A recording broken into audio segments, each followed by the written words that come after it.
الرحيم الحمد لله رب العالمين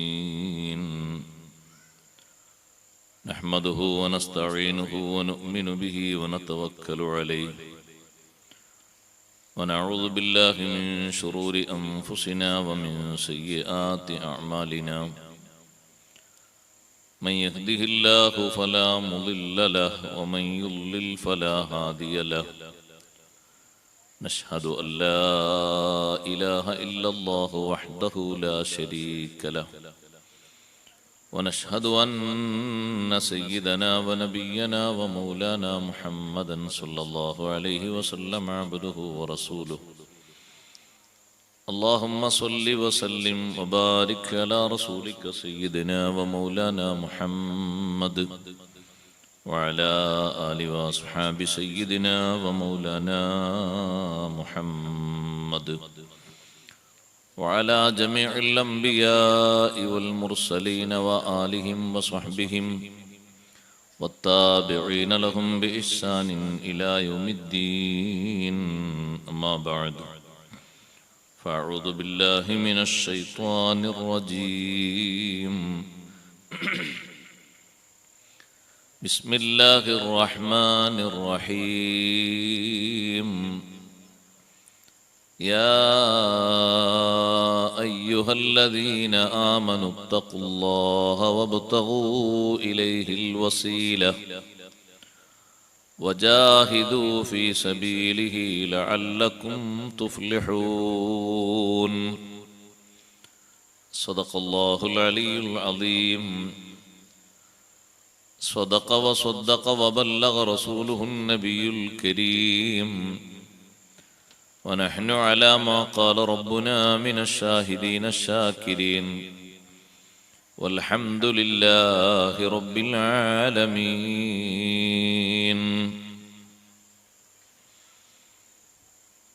من جاءه الموت وهو يطلب العلم ليحيي به الإسلام فبينه وبين النبيين درجة واحدة صدق شفيعنا رسول الله صلى الله عليه وسلم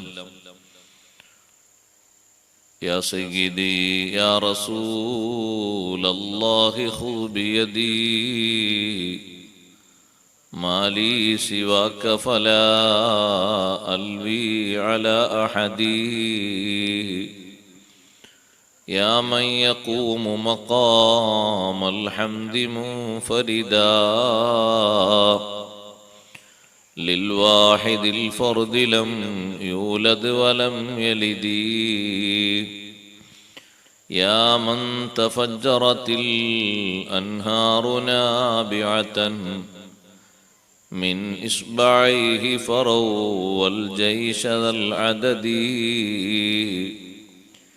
إني إذا سامني ضيم يربعني أقول يا سيد السادات يا سندي أقول يا سيد السادات يا سندي أقول يا سيد السادات يا سندي واعلموا يا أمة سيدنا ومولانا محمد اللهم صل وسلم وبارك عليه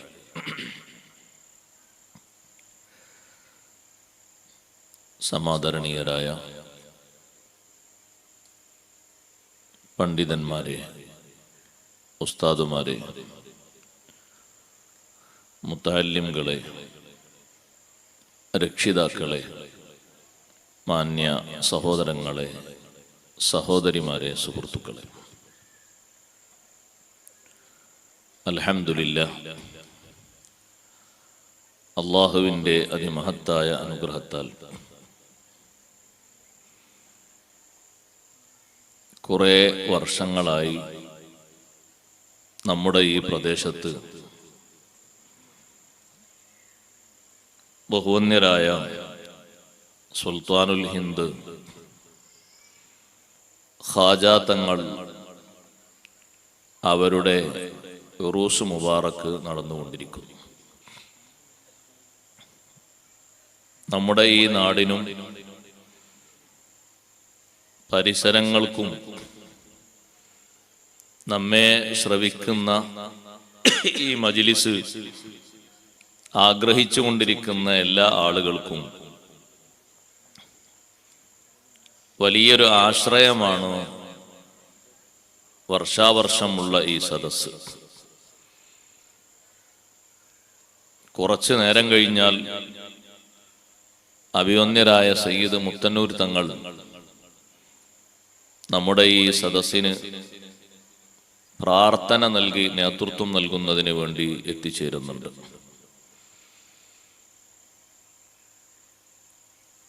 നാം എല്ലാവരും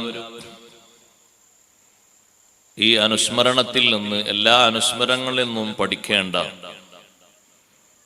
വലിയ ഒരു പാഠം നേരത്തെ മിസ്ബാഹി ഉസ്താദ് ഓർമ്മപ്പെടുത്തിയതുപോലെ ഒരുപാട് ആളുകൾ ലോകത്ത് മൺമറഞ്ഞു പോയവരുണ്ട്. അതിലെത്രയോ ജനസ്വാധീനമുള്ള നേതാക്കളും സാമ്പത്തിക പുരോഗതി, വിശാലമായ പുരോഗതി കൊണ്ട് ലോകം മുഴുവനും അറിയപ്പെട്ടവരും മാത്രമല്ല, ലോകം അടക്കി ഭരിക്കാൻ കഴിവുറ്റ ആളുകളും കൂട്ടത്തിലുണ്ടായിരുന്നു. പക്ഷേ ബർസഖിയായ ലോകത്തേക്ക് അനുഗ്രഹം ലഭിക്കുന്ന രൂപത്തിൽ എന്നെന്നും സ്മരിക്കപ്പെടുന്ന വ്യക്തിത്വങ്ങൾ വളരെ കുറച്ചുപേര് മാത്രമേ ഉള്ളൂ. എന്നും സ്മരിക്കപ്പെടുന്നവരാണ് അള്ളാഹുവിന്റെ സൃഷ്ടികളിൽ ഏറ്റവും ശ്രേഷ്ഠ വ്യക്തിത്വങ്ങളായ അമ്പിയാക്കൾ. എന്നും അവരെ സ്മരിക്കുന്നുണ്ട്.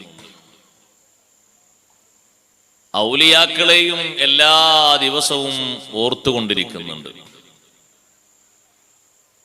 സ്വാലിഹീങ്ങളെയും എല്ലാ ദിവസവും പറഞ്ഞുകൊണ്ടിരിക്കുന്നു, ഓർത്തുകൊണ്ടിരിക്കുന്നു. അള്ളാഹുവിന്റെ ഇഷ്ടദാസന്മാരായ ഈ വ്യക്തിത്വങ്ങളെ പറയാത്ത ഒരു ദിവസവും ഇല്ല. എല്ലാ ദിവസവും അവരുടെ മാർഗത്തിൽ എത്തിച്ചേരാൻ വേണ്ടിയാണ് നാം എല്ലാവരും അള്ളാഹുവോട് പ്രാർത്ഥിച്ചുകൊണ്ടിരിക്കുന്നത്. ഇഹ്ദിനസ് സിറാത്തുൽ മുസ്തഖീം സിറാത്തുൽ ലദീന അൻഅംത അലൈഹിം. നാം ഇപ്പോഴും ഇശാ നിസ്കാരം നിർവഹിക്കുമ്പോഴും പ്രാർത്ഥിച്ച വലിയ പ്രാർത്ഥന അതാണ്. പ്രാർത്ഥനകളുടെ കൂട്ടത്തിൽ സഹോദരങ്ങളെ, സഹോദരിമാരെ, എല്ലാവിധ ഷർത്തും ഒത്ത ദുആയാണ് ഫാത്തിഹയിലെ ദുആ. അതുകൊണ്ടാണ് അതൊന്ന് ഗൗനിച്ച് ദ്വാരക്കണം. അള്ളാഹുവിന് ഏറെ സ്തുതികീർത്തനങ്ങൾ പറഞ്ഞ് അള്ളാഹുവിന്റെ മുന്നിൽ ദുആ സ്വീകരിക്കുന്നതിന് വലിയ വസീലയും സമർപ്പിച്ച ശേഷമാണ് നമ്മുടെ പ്രാർത്ഥന.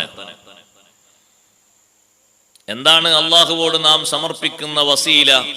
ഇയ്യാക നഅ്ബുദു വ ഇയ്യാക നസ്തഈൻ. അള്ളാഹുവിനോട് നാം അർപ്പിക്കുന്ന വലിയൊരു വസീല, അള്ളാഹുവേ നിനക്ക് മാത്രം ഞങ്ങൾ ആരാധന നടത്തും. ഇബാദത്തിൽ മറ്റൊരാൾക്കും ഞങ്ങൾ പങ്കു ചേർക്കുന്നില്ല.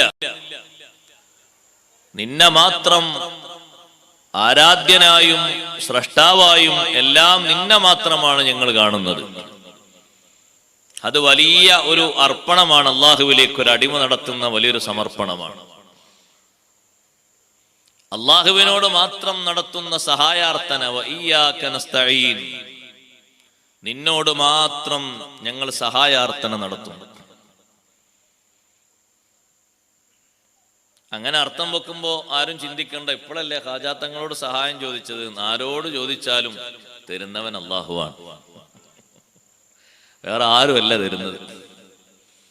ആരോട് ചോദിച്ചാലും, ഞാൻ നിങ്ങളോട് സഹായം ചോദിച്ചാലും എനിക്ക് ആ സഹായം തരുന്നവൻ അള്ളാഹുവാണ്. അപ്പൊ നിങ്ങൾ തരുന്നതോ, നിങ്ങൾ അതിനൊരു നിമിത്തം മാത്രം. എന്റെ രോഗം ആര് മാറ്റിത്തന്നാലും മാറ്റിത്തന്നവൻ അള്ളാഹുവാണ്. മരുന്നോ വൈദ്യനോ അവരൊക്കെ നിമിത്തങ്ങൾ മാത്രമാണ്. അള്ളാഹു നിശ്ചയിച്ചിരിക്കുന്ന ചില കാരണങ്ങൾ, അത്രയേ ഉള്ളൂ. അപ്പൊ ഈ വിശ്വാസം, ഈ അർപ്പണം അള്ളാഹുവിലേക്ക് സമർപ്പിച്ച ശേഷമാണ് ഇമാം ബൈലാവി റളിയല്ലാഹു അൻഹു പറഞ്ഞല്ലോ, തഖ്ദീമുൽ വസീലത്തി അദ്ആ ഇലൽ ഇജാബ. ഒരു വസീല സമർപ്പിക്കുന്നത് ഉത്തരം കിട്ടാൻ ഏറ്റവും എളുപ്പമാണ്. അതുകൊണ്ടാണ് ബഹുമാനപ്പെട്ട തങ്ങളുപ്പാപ്പ വന്നാൽ ഇനി ആരും ചോദിക്കുന്നെരുതി വേഗം പോകണ്ട, ആദ്യം തന്നെ ഞാൻ പറയാം, സംഭാവന ചോദിക്കും. ദുആഇന്റെ മുമ്പ് സംഭാവന കൊടുത്തിട്ട് പിന്നെ അങ്ങോട്ട് ദുആർക്കും. ആ ദുആഇന് വലിയ സ്വീകാര്യതയുണ്ട്. ഭക്ഷണം കൊടുത്ത ശേഷമുള്ള ദുആ അത് പലരും ഗൗനിക്കാറില്ല. ഓരോ എന്ന ആമീനൊക്കെ പറയല് ശരി. ഭക്ഷണം കൊടുത്ത ശേഷമുള്ള ദുആ അഖ്റബു ഇലൽ ഇജാബ, ഉത്തരം കിട്ടാൻ നല്ലോണം ശ്രദ്ധിച്ചുകൊണ്ട് ആമീൻ പറയേണ്ട ദുആയാണ്. നിസ്കാരം നിർവഹിച്ച ശേഷം ഉള്ള ദുആ, ഒരു നിസ്കാരം കഴിഞ്ഞു ശേഷമാണ് ദുആർക്കുന്നത്, നല്ലോണം ഗൗനിക്കണം. അങ്ങനെ ഓരോ നന്മ സമർപ്പിച്ച ശേഷവുമുള്ള പ്രാർത്ഥനക്ക് വലിയ ഉത്തരമുണ്ട്. അതുകൊണ്ടാണ് ഇവിടെ ഒരു വലിയ വസീല സമർപ്പിച്ചിട്ട് അള്ളാഹുവിനോട് പറയുന്നു, ഇഹ്ദിനസ് സിറാത്തുൽ മുസ്തഖീം സിറാത്തുൽ ലദീന അൻഅംത അലൈഹിം ഗൈറിൽ മഗ്ലൂബി അലൈഹിം വലദ്ദാല്ലീൻ. അല്ലാഹുവേ, ശരിയായ മാർഗത്തിലേക്ക് ഞങ്ങളെ നീ നയിക്കണം, ശരിയായ മാർഗത്തിലേക്ക് ഞങ്ങളെ നീ എത്തിക്കണം. ഇഹ്ദിനസ് സിറാത്തുൽ മുസ്തഖീം. അമ്പിയാക്കൾ ഈ പ്രാർത്ഥന നടത്തുമ്പോഴോ ശരിയായ മാർഗത്തിൽ ഞങ്ങളെ നീ നിലക്ക് നിർത്തിത്തരണം, ശരിയായ മാർഗത്തിൽ ഞങ്ങൾക്ക് നീ പൂർണ്ണത നൽകണം. ഔലിയാക്കളും ദുആ ചെയ്യുമ്പോ ആ അർത്ഥത്തിൽ അതിന് നമുക്ക് വിശദീകരണം പറയാം. പണ്ഡിതന്മാര് പകർന്നു നൽകിയതുപോലെ നമ്മളൊക്കെ ദുആർക്കുമ്പോ സിറാത്തുൽ മുസ്തഖീമിൽ എത്തിച്ചേരാനുള്ള ദുആയാണ്. സിറാത്തുൽ ലദീന അൻഅംത അലൈഹിം. അല്ലാഹുവേ, നീ അനുഗ്രഹം നൽകിയവരുടെ മാർഗത്തിൽ. അല്ലാഹു എല്ലാവർക്കും അനുഗ്രഹം നൽകിയിട്ടില്ലേ എന്നൊരു ചോദ്യം. ഇവിടെ ഉദ്ദേശിക്കുന്ന അനുഗ്രഹം സഹോദരങ്ങളെ ഭൗതികമായ അനുഗ്രഹം അല്ല, ഭൗതികമായ അനുഗ്രഹം അല്ല. അങ്ങനെയെങ്കിൽ അതിൽ രാജാക്കന്മാര് വരും, പ്രഭുക്കൾ വരും, ഒരുപാട് വലിയ വലിയ സമ്പന്നർ വരും, ഒരുപാട് വലിയ രാഷ്ട്രീയ നേതാക്കൾ വരും. ഇവിടെ ഉദ്ദേശിക്കുന്ന അനുഗ്രഹം ഉഖ്റവിയായ അനുഗ്രഹമാണ്. ഉഖ്റവിയായ അനുഗ്രഹം നൽകിയ ആളുകൾ ആരാണ്? മിനൻ നബിയീന വസ്സുദ്ദീഖീന വശുഹദാഇ വസ്സാലിഹീൻ.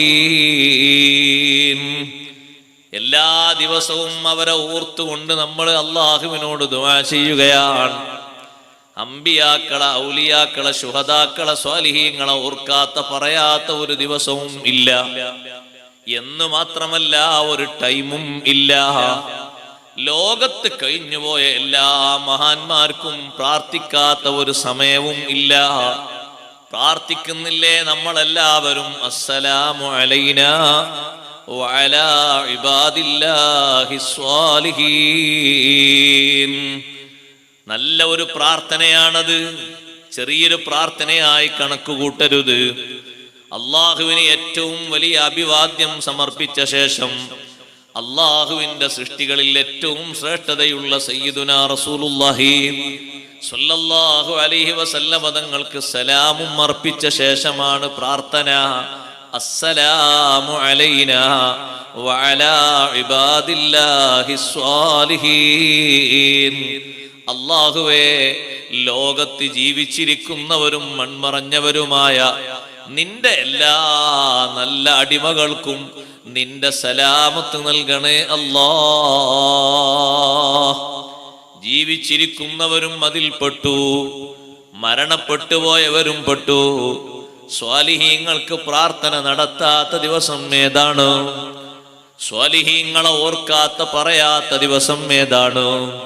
എല്ലായ്പ്പോഴും പറയുകയും ഓർക്കുകയും ചെയ്യുന്ന വിഭാഗമാണ് അമ്പിയാക്കളും മൗലിയാക്കളും ശുഹദാക്കളും സ്വാലിഹീങ്ങളും അടങ്ങുന്ന ശ്രേഷ്ഠ വിഭാഗം.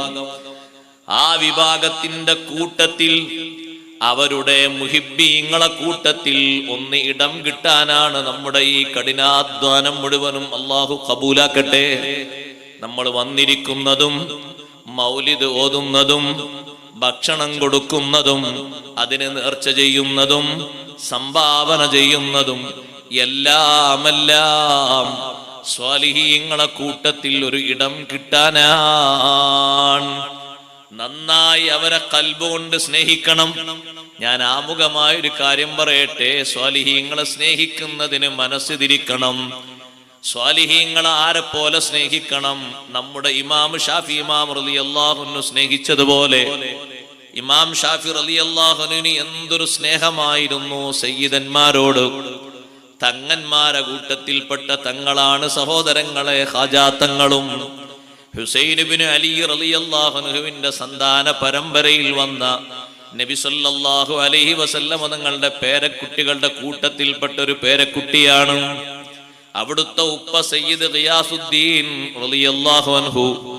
ആ ഗിയാസുദ്ദീൻ റളിയല്ലാഹു അൻഹുവിന്റെ പുത്രനല്ലേ ബഹുമാനപ്പെട്ട സയ്യിദ് മുഈനുദ്ദീൻ അൽ ചിശ്തിയിൽ അജ്മീരി ഖദ്ദസല്ലാഹു സിർറഹുൽ അസീസ്. വലിയ സയ്യിദാണ്. അവരുടെ ആ സയ്യിദ് പരമ്പരകൾ ഇങ്ങനെ തുടർന്നു കൊണ്ടിരിക്കുന്നുണ്ട്. മക്കളും പേരമക്കളുമായിട്ടതങ്ങനെ തുടർന്നുകൊണ്ടിരിക്കുന്നു. ഇരിക്കട്ടെ, സയ്യിദ് അവർകൾ എന്ന അർത്ഥത്തിൽ ഒരു വലിയ ആത്മബന്ധം കൂടി മഹബ്ബത്തിന് നമുക്ക് പ്രേരകമാകുന്നുണ്ട്. നമ്മുടെ ഇന്ത്യ രാജ്യത്തിന്റെ വലിയ കാവൽ ഭടനായി, വലിയ സുൽത്താനായി നിലകൊള്ളുന്നതിനപ്പുറം അഷ്റഫുൽ ഖൽഖ് സല്ലല്ലാഹു അലൈഹി വസല്ലം തങ്ങളുടെ പുത്രന്മാരിൽ വലിയ സ്ഥാനം അർഹിക്കുന്ന പുത്രൻ എന്ന നിലക്ക് വലിയ ബഹുമാനമുണ്ട്. ഇമാം ഷാഫിഈ റളിയല്ലാഹു അൻഹു സ്വാലിഹീങ്ങളെ കണ്ടാൽ വലിയ ബഹുമാനമാണ്, വലിയ സ്നേഹമാണ്. എന്നിട്ട് മഹാനവറുകൾ പറയും, ഉഹിബ്ബുസ് സ്വാലിഹീന വലസ്തു മിൻഹും ലഅല്ലി അൻ അനാല ബിഹിം ശഫാഅ വഅക്റഹു മൻ തിജാറതുൽ മആസി വലൗ കുന്നാ സവാഅൻ ഫിൽ ബിളാഅ. ഉഹിബ്ബുസ് സ്വാലിഹീൻ, സജ്ജനങ്ങളെ ഞാൻ നന്നായി ഇഷ്ടപ്പെടുന്നു. സജ്ജനങ്ങളെ കൂട്ടത്തിൽ ചേരാൻ എനിക്ക് വലിയ ഇഷ്ടമാണ്. ഷാഫി ഇമാം റളിയല്ലാഹു അൻഹു വിനയത്തോടെ പറയുന്നു, വലസ്തു മിൻഹും, ഞാൻ അവരിൽപ്പെട്ട ആളല്ലെങ്കിലും സ്വാലിഹീങ്ങൾ എനിക്ക് വലിയ ഇഷ്ടമാണ്. എന്തിനാണ് ഞാൻ സ്വാലിഹീങ്ങളെ ഇഷ്ടം വെക്കുന്നത്? ലഅല്ലി അൻ അനാല ബിഹിം ശഫാഅ. സജ്ജനങ്ങളെ ഞാൻ ഇഷ്ടം വെക്കുമ്പോ അവര് കാരണം എനിക്ക് അള്ളാഹുവിൽ നിന്ന് ശുപാർശ ലഭിക്കും. ദുനിയാവിലും ശഫാഅത്ത് ലഭിക്കും, ആഖിറത്തിലും ശഫാഅത്ത് ലഭിക്കും. സ്വാലിഹീങ്ങളെ ഇഷ്ടം വെക്കുമ്പോ അങ്ങനെയാണ്. ദുനിയാവിലും റെക്കമെൻഡ് ലഭിക്കും, ആഖിറത്തിലും റെക്കമെൻഡ് ലഭിക്കും. സജ്ജനങ്ങളോടുള്ള ഇഷ്ടത്തിന്റെ താല്പര്യം അവരോടുള്ള ആത്മബന്ധം ലഭിക്കാനാണ്. ഇമാം ഷാഫിഈ റളിയല്ലാഹു അൻഹു അതിനാണ് ഇഷ്ടപ്പെട്ടത്. സാദാത്തുക്കളെ വലിയ ഇഷ്ടം വെച്ചിട്ട് ആ വിഷയത്തിൽ കേസ് വരെ വന്ന മഹാനാണ് ഇമാമുന ഷാഫിഈ റളിയല്ലാഹു അൻഹു. നജ്റാനിൽ തന്റെ അമ്മാവന് ഒരു ജോലി കിട്ടിയപ്പോ, സർക്കാർ ഉദ്യോഗസ്ഥ തലത്തിൽ ഒരു ജോലി കിട്ടിയപ്പോ, ഇമാം ഷാഫിഈ റളിയല്ലാഹു അൻഹു മദീന പള്ളിയിൽ ഓതിപ്പടിച്ച് കഴിഞ്ഞ നേരമാണ്. 16 വർഷക്കാലം മദീന പള്ളിയിൽ ഓതിപ്പടിച്ച ഇമാമുന ഷാഫിഈ റളിയല്ലാഹു അൻഹുവിനെ ഉമ്മയുടെ സഹോദരൻ വന്ന് വിളിച്ചു, മോനെ, ഉമ്മാക്കൊരു സഹായവുമാകുമല്ലോ, എനിക്ക് നജ്റാനിൽ ഒരു ജോലി കിട്ടിയിട്ടുണ്ട്, എന്റെ കൂടെ വരണോ? പലരും പറഞ്ഞു, ഉസ്താദേ നിങ്ങൾ പോകണ്ട, നിങ്ങൾ പോയാൽ ദർസ് ഓതിക്കൊടുക്കുന്നതും ഫത്വ കൊടുക്കുന്നതും പല വിഷയങ്ങൾക്കും ഒരു പക്ഷേ തടസ്സം നേരിട്ടെന്ന് വരും. ഉമ്മാനെ സഹായിക്കുക എന്ന ലക്ഷ്യം വെച്ചുകൊണ്ട് ഇമാമുന ഷാഫിഈ റളിയല്ലാഹു അൻഹു പുറപ്പെട്ടു. അവിടെ എത്തിയപ്പോൾ ഒരുപാട് അഹ്ലു ബൈത്തിനെ കണ്ടു. ആ അഹ്ലു ബൈത്തിന്റെ കൂട്ടത്തിൽ ബഹുമാനപ്പെട്ട അഷ്റഫുൽ ഖൽഖ് റസൂലുള്ളാഹി സ്വല്ലല്ലാഹു അലൈഹി വസല്ലമ തങ്ങളുടെ കുടുംബത്തെ വല്ലാതെ സ്നേഹിക്കുന്നു, ബഹുമാനിക്കുന്നു. ഇമാം ഷാഫിഈ റളിയല്ലാഹു അൻഹു വന്നതറിഞ്ഞിട്ട് അവർ കാണാൻ വരുമ്പോ വല്ലാത്ത ബഹുമാനം അവർക്ക് നൽകുന്നു. അന്ന് ഹാറൂൻ റഷീദ് രാജ്യം ഭരിക്കുന്ന കാലമാണ്. ഭരണത്തിനെതിരെ ഒരു പാർട്ടി ചില നയങ്ങളുമായിട്ട് പ്രക്ഷോഭം നടത്തുന്നുണ്ട്. അലവിയാക്കൾ എന്നാണ് അവരെ പേര്. അവരെ കൂട്ടത്തിലും ചില സാദാത്തുക്കളുണ്ട്. പക്ഷെ സാദാത്തുക്കൾ അവരെ കൂട്ടത്തിലുണ്ടെങ്കിലും ഇമാം ഷാഫി റളിയല്ലാഹു അൻഹുവിന് തങ്ങന്മാര് എന്നുള്ള നിലക്ക് വലിയ ബന്ധമാണ്. ആ നിലക്കാണ് ഷാഫി ഇമാം റളിയല്ലാഹുവിന്റെ ബന്ധം. അവരേതെങ്കിലും പാർട്ടി ചേരുന്നുണ്ടോ, പ്രക്ഷോഭം നടത്തുന്നുണ്ടോ ഒന്നും നോക്കിയിട്ടല്ല. സയ്യിദന്മാരെ നമ്മൾ എപ്പോഴും ബഹുമാനിക്കണം, കക്ഷിഭേദമന്യേ ബഹുമാനിക്കണം. നമുക്കൊന്നും ഇല്ലാത്ത വലിയൊരു മഹത്വം, ബന്ധം അള്ളാഹു അവർക്ക് നൽകിയിട്ടുണ്ട്. നമ്മൾ എത്ര അധ്വാനിച്ചാലും കിട്ടാത്ത ഒരു ബന്ധം, അത് സയ്യിദന്മാർക്ക് അള്ളാഹു തആല നൽകിയ ഒന്നാണ്. എന്താണ് അവരെ ബന്ധത്തിന് ഇത്ര വില? സാദാത്തുക്കളെ ബന്ധത്തിന് വലിയ വിലയുണ്ട്. നമ്മളെ നാട്ടിൽ നോക്ക് നിങ്ങൾ, ഇപ്പൊ മഴക്കാലൊക്കെ മാറിയപ്പോ പലയിടത്തും കുടുംബ സംഗമങ്ങൾ ഇങ്ങനെ ചേരുന്നത് കാണാം. നിങ്ങളെ നാട്ടിലൊക്കെ ഉണ്ടാവും കുടുംബ സംഗമം. പക്ഷേ എല്ലാ കാലത്തും നിലനിൽക്കുന്ന ഒരു കുടുംബമാണ് സയ്യിദന്മാരുടെ കുടുംബം. അഷ്റഫുൽ ഖൽഖ് സ്വല്ലല്ലാഹു അലൈഹി വസല്ലം പറഞ്ഞില്ലേ, കുല്ലു നസബിൻ വഹസബിൻ മുൻഖതിഉൻ യൗമൽ ഖിയാമ. നമ്മളെ കുടുംബത്തിനൊന്നും ഒരു പേരുണ്ടാകൂല. നിങ്ങളൊക്കെ പറയും എന്റെ കുടുംബം, എന്റെ വാപ്പ, വല്യാപ്പ എന്നൊക്കെ പറയും പലരും. എല്ലാ കുടുംബവും എല്ലാ തറവാടൊക്കെ അറ്റുപോകും, ഖിയാമത്ത് നാളിൽ മുറിഞ്ഞു പോകും. ഒരു പേരും കേൾക്കൂല. ഇല്ലാ ഹസബി വനസബി. അവിടെ മുറിയാത്ത ഒരു തറവാട്, മുറിയാത്ത അറ്റുപോകാത്ത ഒരു കുടുംബം, ഒരു താഴ്വേരുള്ളത് എന്റെ കുടുംബത്തിന് മാത്രമാണ്. വേറൊരു കുടുംബത്തിന്റെ പേരും അവിടെ പറയൂല, ഒരു കുടുംബത്തിന്റെ പേരും അവിടെ കാണുകയില്ല. സഹോദരന്മാരെ, ഈ ഒരു ഹദീസിന്റെ മഹത്വം മനസ്സിലാക്കിയിട്ട് സാദാത്തുക്കളുമായി കുടുംബ ബന്ധം ഉണ്ടാക്കിയെടുക്കാൻ വേണ്ടി സയ്യിദന്മാരല്ലാത്ത മഹാന്മാരും ശ്രമങ്ങൾ നടത്തിയിട്ടുണ്ട്. എങ്ങനെ ശ്രമങ്ങൾ നടത്തിയത് എന്നറിയോ?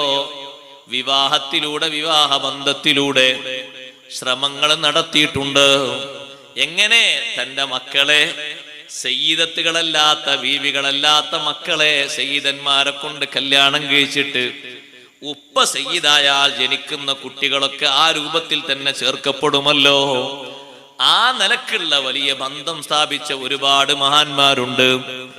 തങ്ങന്മാരുടെ കൂട്ടത്തിൽ വലിയൊരു ബന്ധം കിട്ടാൻ വേണ്ടിയല്ലേ ഉമർ ഇബ്നുൽ ഖത്താബ് റളിയല്ലാഹു അൻഹു ഈ ഒരൊറ്റ ഹദീസ് മനസ്സിലാക്കിയിട്ട് അലി ഇബ്നു അബീ ത്വാലിബ് റളിയല്ലാഹു അൻഹുവിന്റെ മകളെ കല്യാണം അന്വേഷിച്ചത്. ഉമർ ഇബ്നുൽ ഖത്താബ് റളിയല്ലാഹു അൻഹു പറഞ്ഞു, എനിക്കൊരു ഭാര്യയില്ലാഞ്ഞിട്ടല്ല, പക്ഷേ എനിക്ക് അറ്റുപോകാത്ത ഒരു കുടുംബ ബന്ധം വേണം, മുറിഞ്ഞു പോകാത്തൊരു കണക്ഷൻ വേണം. ഉമർ ഇബ്നുൽ ഖത്താബ് റളിയല്ലാഹു അൻഹു എത്ര വലിയ മഹാനാണ്. ഉമറും ഫിൽ ജന്ന ഖാല റസൂലുള്ളാഹി സ്വല്ലല്ലാഹു അലൈഹി വസല്ലം പറഞ്ഞില്ലേ ഉമർ റളിയല്ലാഹു അൻഹു സ്വർഗ്ഗത്തിലാണ് എന്ന്. പക്ഷേ ഉമർ റളിയല്ലാഹു അൻഹു പറഞ്ഞു, അത് പോരാ, മഹ്ശറിൽ മുറിഞ്ഞു പോകാത്ത ഒരു കുടുംബ ബന്ധം പലർക്കും പല രൂപത്തിലുമുണ്ട്. അബൂബക്കർ സിദ്ദീഖ് റളിയല്ലാഹു അൻഹുവിന് ഉണ്ട്, അതുപോലെ തന്നെ ഉസ്മാൻ ഇബ്നു അഫ്ഫാൻ റളിയല്ലാഹു അൻഹുവിന് ഉണ്ട്, അലി ഇബ്നു അബീ ത്വാലിബ് റളിയല്ലാഹു അൻഹുവിനും ഉണ്ട്. എനിക്കും ഒരു ബന്ധം വേണം. അതുകൊണ്ട് അലി റളിയല്ലാഹു അൻഹു തങ്ങളോട് പറയുന്നു, നിങ്ങളെ ചെറിയ മകളെ എനിക്ക് കല്യാണം ചെയ്തു തരുമോ? ഈ ഒരൊറ്റ ഹദീസിന്റെ ആശയം ഉൾക്കൊണ്ടുകൊണ്ടാണ് ചോദിക്കുന്നത്. അലി ഇബ്നു അബീ ത്വാലിബ് റളിയല്ലാഹു അൻഹു വിവാഹം ചെയ്തു കൊടുത്തു. ഞാൻ പറഞ്ഞു വന്നത്, സഹോദരന്മാരെ, അവർക്ക് എത്രമാത്രം വലിയ ബഹുമാനമുണ്ട്, സയ്യിദന്മാർക്ക് എത്രമാത്രം വലിയ സ്ഥാനമുണ്ട്, എത്രമാത്രം വലിയ ബഹുമാനമുണ്ട്. ആ നിലക്ക് സയ്യിദന്മാരെ സ്നേഹിച്ച ബഹുമാനപ്പെട്ട ഷാഫി ഇമാം റളിയല്ലാഹു അൻഹു അലവിയാക്കളിൽപ്പെട്ട തങ്ങന്മാരെയും മഹാനവറുകൾ സ്നേഹിച്ചപ്പോ ആ ഓഫീസിലെ നെജറാനിലെ ഓഫീസിലെ ഉദ്യോഗസ്ഥൻ ഇമാം ഷാഫി റളിയല്ലാഹു അൻഹുവിന് എതിരെ ഹാറൂൻ റഷീദിന് കത്തയച്ചു. ഇവിടെ ഒരു ഖുറൈശി പണ്ഡിതൻ വന്നിട്ടുണ്ട്, ഒരു കാര്യവും നടപ്പിലാക്കാൻ എന്നെ സമ്മതിക്കുന്നില്ല. നിങ്ങളെ ഭരണത്തിന്റെ എതിരായി പ്രവർത്തിക്കുന്ന അലവിയാക്കളോട് വലിയ സ്നേഹമാണ്. ഭരണത്തിന്റെ എതിരാളികളോട് ഷാഫി ഇമാം നിങ്ങൾക്ക് സ്നേഹമല്ല. ഹാറൂൻ റഷീദിന്റെ ഭരണത്തിനോട് എതിർപ്പില്ല. ഹാറൂൻ റഷീദിന്റെ ഭരണത്തിന്റെ കീഴിലുള്ള ഓഫീസിലെ ഉദ്യോഗസ്ഥനാണ് ഷാഫി ഇമാം റളിയല്ലാഹു അൻഹുവിന്റെ ഉമ്മയുടെ സഹോദരൻ. അതിന്റെ കീഴിലാണ് ഷാഫി ഇമാം റളിയല്ലാഹു അൻഹു ജോലി ചെയ്യുന്നത്. പിന്നെ അലവിയാക്കൾ എന്ന് പറയുന്ന വിഭാഗത്തിലുള്ള സാദാത്തുക്കളോട് സ്നേഹം ഉണ്ടായത് കൊണ്ട് ആ ഓഫീസിലുള്ള മറ്റൊരു മനുഷ്യൻ അതും ചേർത്ത് വെച്ചുകൊണ്ട് കേസെടുത്തു. അതുകൊണ്ട് പെട്ടെന്ന് ഇയാൾ അറസ്റ്റ് ചെയ്ത് കൊണ്ടുപോകണം. എന്നാലേ ആ ഉദ്യോഗസ്ഥന്റെ കാര്യങ്ങളൊക്കെ ഉദ്ദേശിച്ചതുപോലെ നടക്കൂ. അതിനാണ് ഇമാം ഷാഫി റളിയല്ലാഹു അൻഹു ഉണ്ടാകുമ്പോ ഫയല് നീങ്ങാൻ കുറച്ച് പ്രയാസാണ്.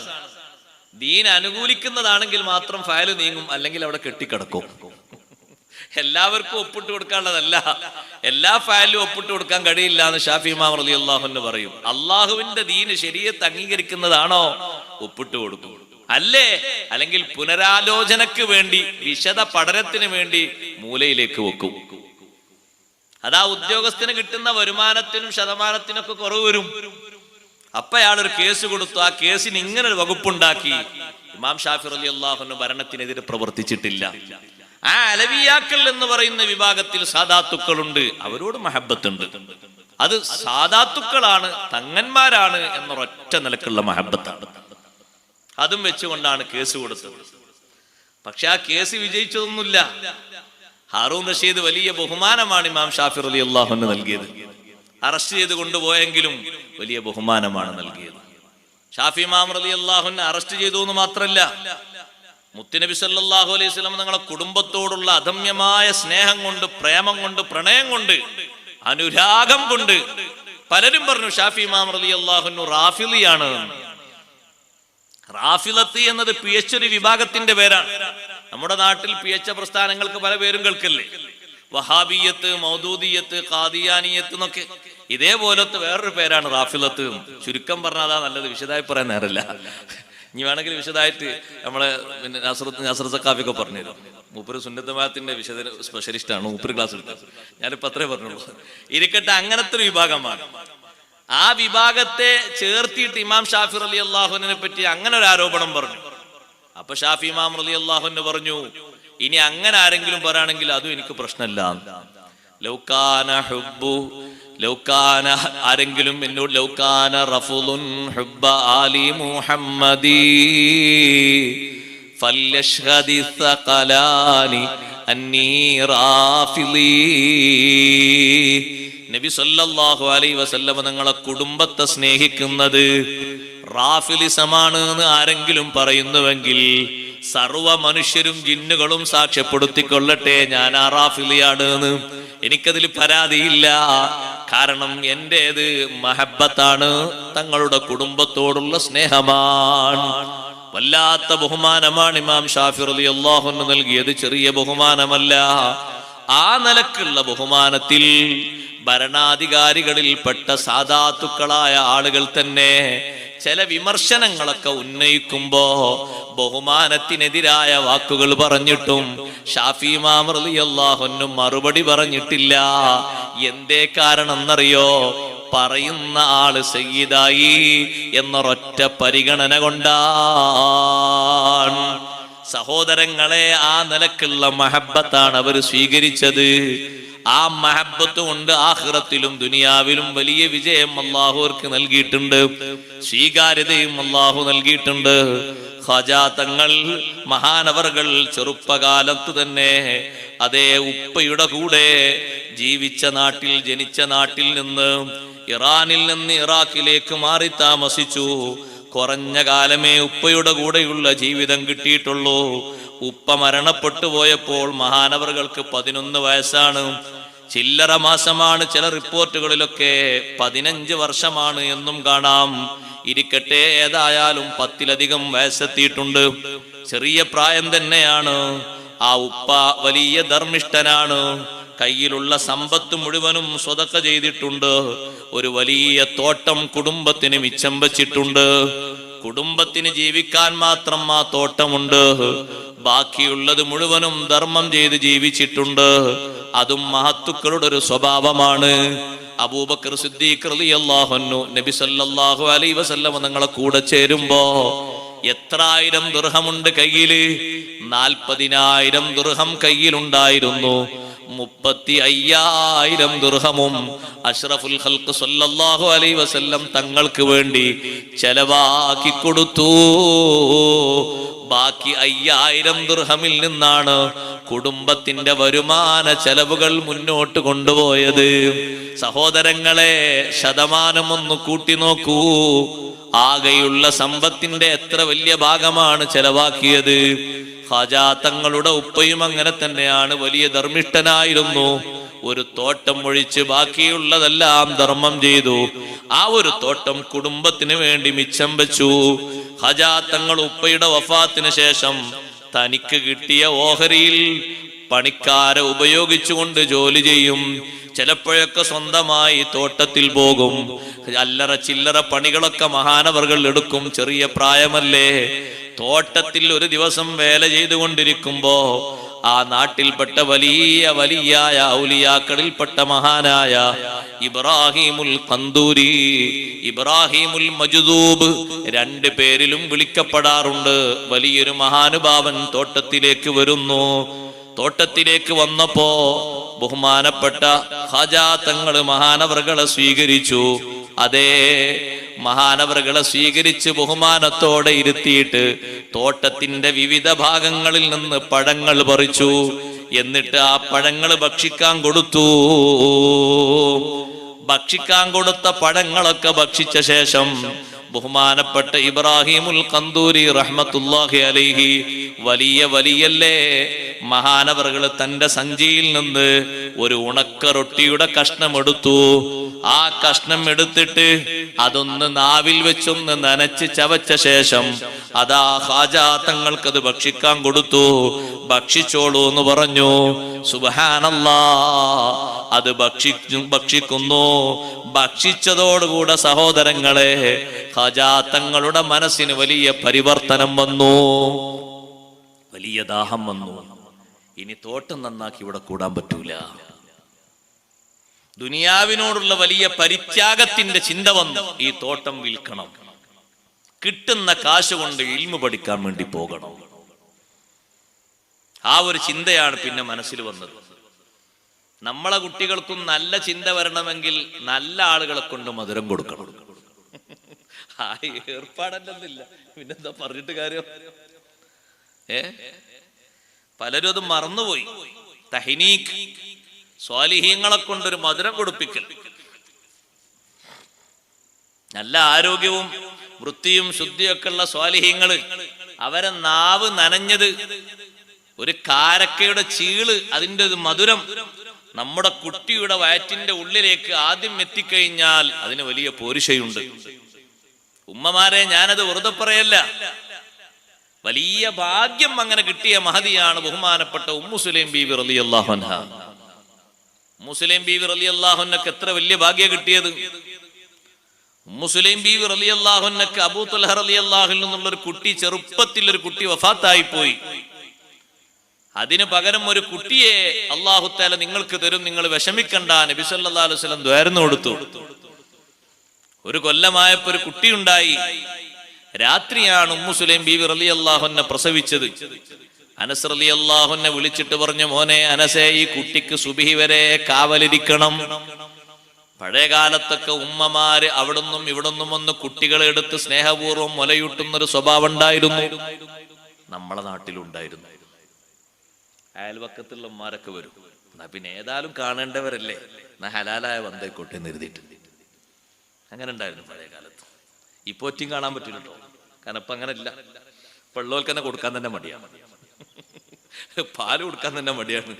ഉള്ള പാലന്നെ 2 വയസ്സ് വരെ കൊടുക്കണോ ചോദിച്ചുകൊണ്ട് 4 മാസമായാൽ തന്നെ പത്തിരി കഷ്ണം കൊടുക്കാൻ തുടങ്ങും. അതാണിപ്പോ.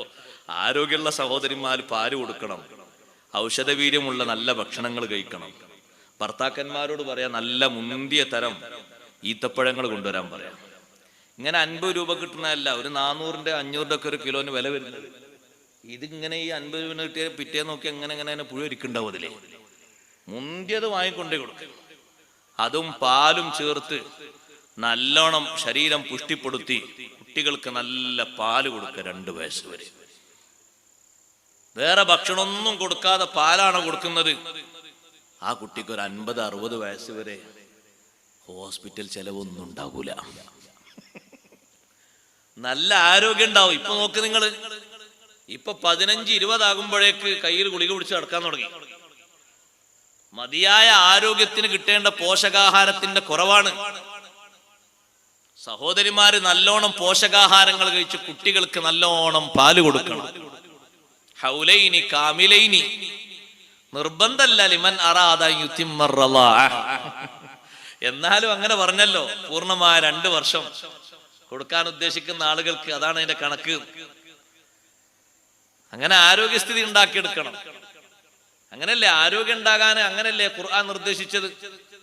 ശുദ്ധമായ വെള്ളവും നല്ല കാരക്കയും മറിയം ബീവി റളിയല്ലാഹു അൻഹയോട് കഴിക്കാൻ വേണ്ടി അല്ലാഹു തആല പറഞ്ഞത് അങ്ങനെയല്ലേ. നിങ്ങൾ ഒന്നുകൊണ്ടും പേടിക്കേണ്ടതില്ല. ഹുസീ ഇലൈകി ബിജിദിൻ നഖ്ലതി തുസാഖിതു അലൈകി റുതബൻ ജനിയ്യാ.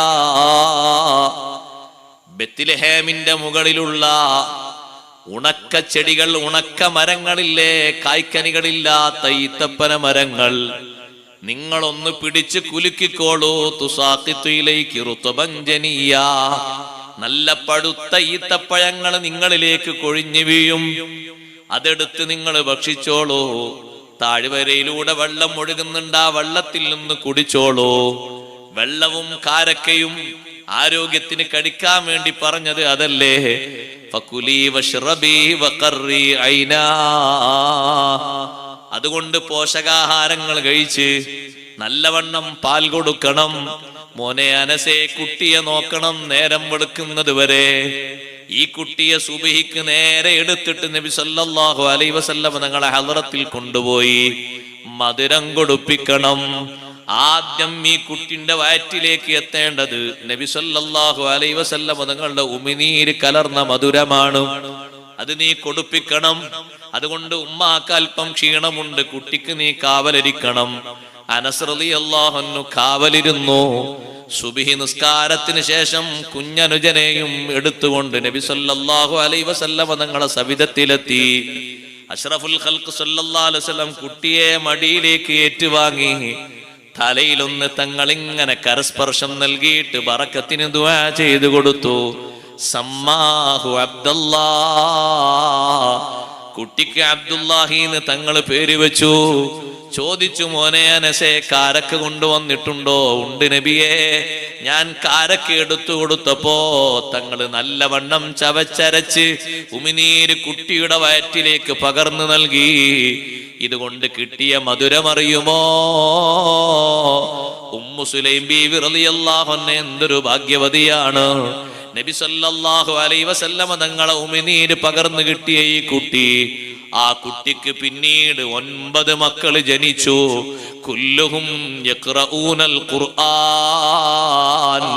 9 ആളും ഖുർആൻ ഹാഫിളുകൾ തന്നെ. എന്തൊരു ഭാഗ്യമാ സഹോദരങ്ങളെ. ഉമ്മു സുലൈം ബീവി റളിയല്ലാഹു അൻഹയുടെ പേരമക്കൾ 9 ആളും ഖുർആൻ ഹാഫിളുകളാണ്. ആ അബ്ദുല്ലാഹി റളിയല്ലാഹു അൻഹു ജനിച്ച 9 കുട്ടികളാണ്. പേരക്കുട്ടികളിലൂടെ ഇത്ര സൗഭാഗ്യം കിട്ടാനുള്ള കാരണം തുടക്കം തന്നെ നൽകിയ ബറക്കത്ത് വലിയൊരു കാരണമാണ്. ആ ബറക്കത്ത് നമ്മൾ ഒഴിഞ്ഞു പോകരുത്. ഏത് മഹാന്റെയാണോ നമ്മൾ കൊടുക്കുന്നത് ആ മഹാന്റെ സ്വഭാവം, ദീനീ ചിട്ട, ഇൽമ്, മറ്റു കാര്യങ്ങൾ എല്ലാം ആ കുട്ടിയിൽ രൂപപ്പെട്ടു വരും. ധൈര്യത്തിന് കുറവുണ്ടോ? ഇല്ല. പിൽക്കാലത്ത് അസ്മാ ബീവി റളിയല്ലാഹു അൻഹ പറഞ്ഞില്ലേ, ഹജ്ജാജിന് നേരെ മുഖം നോക്കാതെ ശബ്ദിച്ച സ്വന്തം മകനെ പറ്റി, അബ്ദുല്ലാഹി ഇബ്നു സുബൈർ റളിയല്ലാഹു അൻഹു പറ്റി പറഞ്ഞില്ലേ, എന്റെ കുട്ടിക്ക് എങ്ങനെ ധൈര്യമില്ലാതിരിക്കും? അവ്വലു ശൈഇൻ ദഖല ജൗഫഹു, എന്റെ എന്റെ കുട്ടിയുടെ ഉള്ളിലേക്ക് ആദ്യം പ്രവേശിച്ചത് റീഖു റസൂലില്ലാഹി സ്വല്ലല്ലാഹു അലൈഹി വസല്ലം, നബി സ്വല്ലല്ലാഹു അലൈഹി വസല്ലം തങ്ങളെ ഉമിനീരാണ്. മുഹാജിറുകൾക്ക് ആദ്യം ജനിച്ച കുഞ്ഞാണത്.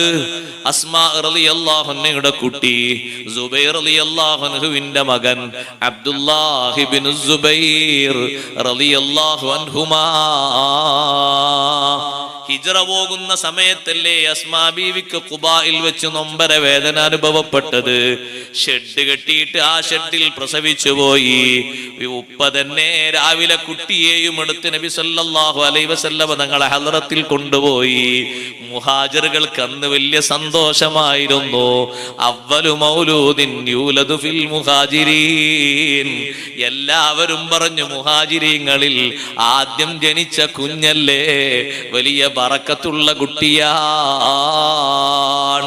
ആ അബ്ദുല്ലാഹി ഇബ്നു സുബൈർ റളിയല്ലാഹു അൻഹു ഇന്നും നമ്മൾ പേര് എണ്ണണ്ടേ സഹോദരങ്ങളെ. കഅബ പുനരുദ്ധാരണം നടത്തിയത് മൊത്തം 10 ആളുകളാണ്. അതിൽ 9ാമത്തെ ആള് ആരാണ്? വഅബ്ദുല്ലിലാഹി. 9ാമത് കഅബ പുനരുദ്ധാരണത്തിന് നേതൃത്വം കൊടുത്തത് ഈ അബ്ദുല്ലാഹി ഇബ്നു സുബൈർ റളിയല്ലാഹു അൻഹുമയാണ്. ചരിത്രം അത് വിസ്മരിക്കുമോ? ഇല്ലല്ലോ. ഇത്രമാത്രം വലിയ ഔന്നത്യത്തിലേക്കുള്ള ഉയർച്ചക്ക് ആ ഒരു ശറഫാക്കപ്പെട്ട ഉമിനീര്, അതിന്റെ മഹത്വം തന്നെ പറഞ്ഞാൽ ദിവസങ്ങളോളം വേണം. ആ ഉമിനീരിന്റെ ഒരു സൗന്ദര്യമുണ്ട്.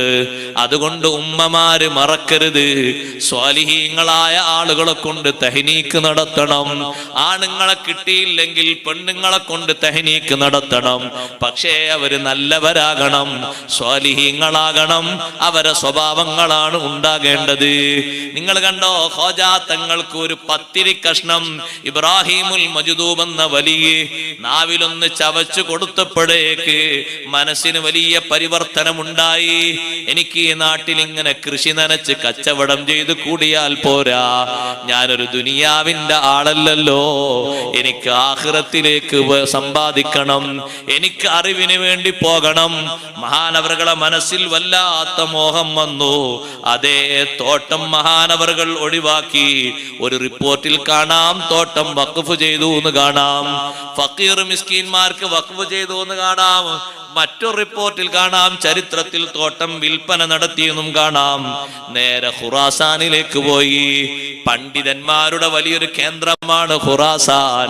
ഖുറാസാൻ നാട്ടിൽ നിന്ന് പുറത്തു വന്ന പണ്ഡിതന്മാർ എത്ര എണ്ണമാണ്. ഇമാം ബുഖാരി റളിയല്ലാഹു അൻഹു ഖുറാസാനിന്റെ സമ്മാനമല്ലേ? അഹ്മദ് ബിൻ ഹംബൽ റളിയല്ലാഹു അൻഹു ഖുറാസാനിന്റെ സമ്മാനമല്ലേ? എണ്ണിയാൽ തീരാത്ത അത്രയും വിജ്ഞാന സമ്രാട്ടുകളില്ലേ? ഖുറാസാനിൽ പോയി പരിശുദ്ധ ഖുർആൻ പഠിച്ചു. പിന്നെ അവിടുന്ന് ബുഖാറയിലേക്ക് പോയി. ബുഖാറയിലെത്തിയപ്പോ അവിടെ അതാ വലിയൊരു പണ്ഡിതനെ കണ്ടു, ഹിസാമുദ്ദീനുൽ ബുഖാരി. അവരിൽ നിന്ന് സുബ്ഹാനല്ലാഹ് ഒരുപാട് ഇൽമു കരസ്ഥമാക്കി. ഇത് പറയുമ്പോ ഞാൻ ഉമ്മമാരോട് പറയട്ടെ, ഈ അടുത്ത് ഞാൻ അറിഞ്ഞൊരു സങ്കട വാർത്ത ഉമ്മമാരെ നിങ്ങളോട് പങ്കുവെക്കട്ടെ. ഒരു ബാപ്പ മരിച്ചു. സ്ഥലവും നാടൊന്നും ചോദിക്കരുത്, വിഷയം മാത്രമേ പറയുന്നുള്ളൂ. ബാപ്പ മരിച്ചു. ആ ബാപ്പക്കുള്ള ഏക പുത്രൻ. ആ കുട്ടി 10ാം ക്ലാസ് വരെ അല്ല 12 വരെ പഠിച്ച കുട്ടിയാണ്. പിന്നെ ആ കുട്ടി ചില്ലറ പഠനങ്ങളൊക്കെ നടത്തി തൊഴിലിലേക്ക് പോയി. തെറ്റുകുറ്റങ്ങളല്ല ഞാൻ പറയുന്നത്. മയ്യത്ത് നിസ്കരിക്കാൻ സമയം വന്നപ്പോ ചെറുപ്പക്കാരൻ പറഞ്ഞു, ഉസ്താദേ, എന്റെ ബാപ്പക്ക് ആഖിറത്തിലേക്ക് ഉപകാരം കിട്ടാനല്ലേ നിസ്കാരം, നിങ്ങൾ നിസ്കരിച്ചോളൂ, ഞാൻ നിസ്കരിച്ചാല് ബാപ്പക്ക് ഒന്നും കിട്ടൂല എന്ന് പറഞ്ഞാൽ നിസ്കരിക്കാൻ അറിയൂല. ഇൽമുള്ള നല്ല മക്കള് ഒന്നെങ്കിലും ഉമ്മമാരെ നമുക്ക് വേണം. 4-5 വീട്ടിൽ ആൺകുട്ടികൾ ഉണ്ടെങ്കിൽ ഒന്നെങ്കിലും. ഒക്കെ കൂടി ആകാന്ന് പറഞ്ഞാൽ അത് ചില ആളുകൾക്ക് മാത്രം അള്ളാഹു നൽകുന്ന ഒരു പ്രത്യേകത. എല്ലാവർക്കും അങ്ങനെ കിട്ടൂല. ആലിമീങ്ങളെ തന്നെ നിങ്ങൾ എണ്ണി നോക്കി. ആലിമീങ്ങളെ എല്ലാ മക്കളും ആലിമീങ്ങളല്ലല്ലോ. ചിലർക്ക് മാത്രം അങ്ങനെ ഭാഗ്യമുണ്ട്, അല്ലേ? ബഹ്റുൽ ഉലൂം ഒക്കെ ഉസ്താദ് അള്ളാഹു ദറജേറ്റി കൊടുക്കട്ടെ. മക്കള് കുല്ലും ആലിമീങ്ങളാണ്, എല്ലാ മക്കളും. ഷെയ്ഖുനാ സുൽത്താനുൽ ഉലമ അത് പിന്നെ ഒന്നേ ഉള്ളൂ ബാക്കിയുള്ളതിനൊക്കെ സ്ഥാനത്ത്. ആ ഒന്ന് പിന്നെ എല്ലാത്തിനും മതിയാകുന്ന രൂപത്തിലാണ്. അള്ളാഹു ആഫിയത്തുള്ള ദീർഘായുസ്സ് കൊടുക്കട്ടെ. എത്ര ചുരുക്കം ചില ആലിമ്യങ്ങളെ മാത്രം എണ്ണിയാലേ അങ്ങനെയുള്ളൂ. കുറെ എണ്ണാനില്ല, ചുരുക്കം ചില ആളുകളെ എണ്ണാനുള്ളൂ. ബാക്കിയുള്ള ആളുകളൊക്കെ എണ്ണുമ്പോൾ പ്രയാസം. അങ്ങനെ ആയി കിട്ടിയാൽ അത് വലിയ ഭാഗ്യമാണ്. ഭാഗ്യങ്ങൾ എന്ന് പറഞ്ഞാൽ അങ്ങനല്ലേ. സ്വഹാബത്ത് പറയില്ല ഞങ്ങളെ കൂട്ടത്തിൽ ഏറ്റവും വലിയ ഭാഗ്യവാനാണ് അബൂബക്കർ സിദ്ദീഖ് റളിയല്ലാഹു അൻഹു. എന്തേ കാരണം? ബാപ്പയും സ്വഹാബി. നിങ്ങൾ കൂട്ടിയോക്കി, ബാപ്പയും സ്വഹാബി, ഉമ്മയും സ്വഹാബി, മകനും സ്വഹാബി, പേരക്കുട്ടിയും സ്വഹാബി. സുബ്ഹാനല്ലാഹ്, ഇത്ര വലിയ മധുരം എന്തെങ്കിലും ഉണ്ടോ? ഉമർ റളിയല്ലാഹുവിന്റെ വാപ്പ സ്വഹാബിയാണോ? അല്ല. ഉസ്മാൻ റളിയല്ലാഹുവിന്റെ വാപ്പ സ്വഹാബിയാണോ? അല്ല. അലി റളിയല്ലാഹുവിന്റെ ഉപ്പ സ്വഹാബിയാണോ? അല്ല. എന്തൊരു മഹത്താണ് കിട്ടിയത്, എന്തൊരു ഭാഗ്യ സഹോദരങ്ങളെ. മക്കളൊക്കെ ആലിമീങ്ങളായി എന്ന് പറഞ്ഞാൽ ആ ബാപ്പ കിട്ടിയ സന്തോഷത്തിന് വല്ല കൈ കണക്കുണ്ടോ? ഉമ്മമാരെ ദുനിയാവിലല്ല ആഖിറത്തിൽ കിട്ടുന്ന വലിയൊരു ഭാഗ്യമാണ്. ദുനിയാവിലും ഭാഗ്യം ഉണ്ടാവും, ബർക്കത്തുണ്ടാവും, കുറവൊന്നും ഉണ്ടാകൂല. മക്കളെ കൂട്ടത്തിൽ ഏതെങ്കിലും ഒന്നിനെ ഒക്കെ കൂടി അങ്ങനെ കിട്ടുകയാണെങ്കിൽ അത് നിങ്ങളെ പ്രാർത്ഥനയുടെ ഇഖ്ലാസ് കൊണ്ട് കിട്ടിയതാന്ന് നോക്കാം. ഈ നാട്ടിലെ ഉമ്മമാർക്ക് ഉപ്പമാർക്ക് അതിന് സാധിക്കും. കാരണം അവരെ വലിയ മഹബത്ത് കൊണ്ടാണ് ഈ ദർസ് ഇവിടെ നടന്നു പോകുന്നത്. അല്ലാഹു തആല അഭിവൃദ്ധിയിൽ നിന്ന് അഭിവൃദ്ധിയിലേക്ക് ഉയർത്തി തരുമാറാകട്ടെ. വലിയ പുരോഗതി അല്ലാഹു നൽകുമാറാകട്ടെ. മുത്തഅല്ലിമീങ്ങളോട് ഉസ്താദുമാരോടുള്ള മഹബത്ത് അത് നമ്മളെ മക്കളെ ആലിമീങ്ങളാകാൻ വലിയൊരു സബബാണ്. അതാണ് ആ മഹബത്ത് വേണം നമ്മളെ കൽബിൽ. ആലിമീങ്ങളോടും മുത്തഅല്ലിമീങ്ങളോടും മഹബത്തില്ലേ? നാളിപ്പോ ഒരാളോട് ചോദിച്ചപ്പോ അയാൾ പറഞ്ഞു, ഉസ്താദേ ഞാൻ തന്നെ മൂല്യരാറ്റി കൊടുക്കും, എന്റെ മക്കളും ഞാൻ ഏതായാലും ആക്കൂല, ഞാൻ ഇന്നാലില്ലാഹി വ ഇന്നാ ഇലൈഹി റാജിഊൻ. അല്ലാതെ എന്താ സഹോദരങ്ങളെ അപ്പൊ പറയണ്ടേ? വേറെ ദിക്റൊന്നും എനിക്ക് ഓർമ്മല്ല. എന്താണ് ആ പറഞ്ഞ വർത്തമാനം? അയാളെ പറഞ്ഞത് ഞാനോ മൂല്യരാറ്റി കൊടുങ്ങി. എന്താണ് ഇപ്പൊ ഉദ്ദേശിച്ച സംഗതി? എന്താ ഉദ്ദേശിച്ച്? എല്ലാം അല്ലാഹു തആല തരും. ഇൽമുണ്ടെങ്കിൽ ഫിഖ് ഉണ്ടെങ്കിൽ അത്ര വലിയ ഖൈർ അല്ലാഹു തആല കൊടുക്കുന്ന ഒരു മാർഗം എന്താ ഉള്ളത്? ഒന്നുമില്ല. വമൻ യുതൽ ഹിക്മത ഫഖദ് ഊതിയ ഖൈറൻ കസീറാ. യഥാർത്ഥ ഇൽമു നൽകപ്പെട്ട മനുഷ്യന് എല്ലാ ഖൈറുകളും അല്ലാഹു കൊടുക്കും. ഒരു നന്മയും അല്ലാഹു തആല കൊടുക്കാത്തതില്ല. അത്ര വലിയ ശറഫ് ആർക്കാ കിട്ടുന്നത്? അത്ര വലിയ ബഹുമാനം ആർക്കാ കിട്ടുന്നത്? ആർക്കാ സഹോദരങ്ങളെ ബഹുമാനം കിട്ടുന്നത്? ഇൽമുള്ളവർക്കല്ലേ.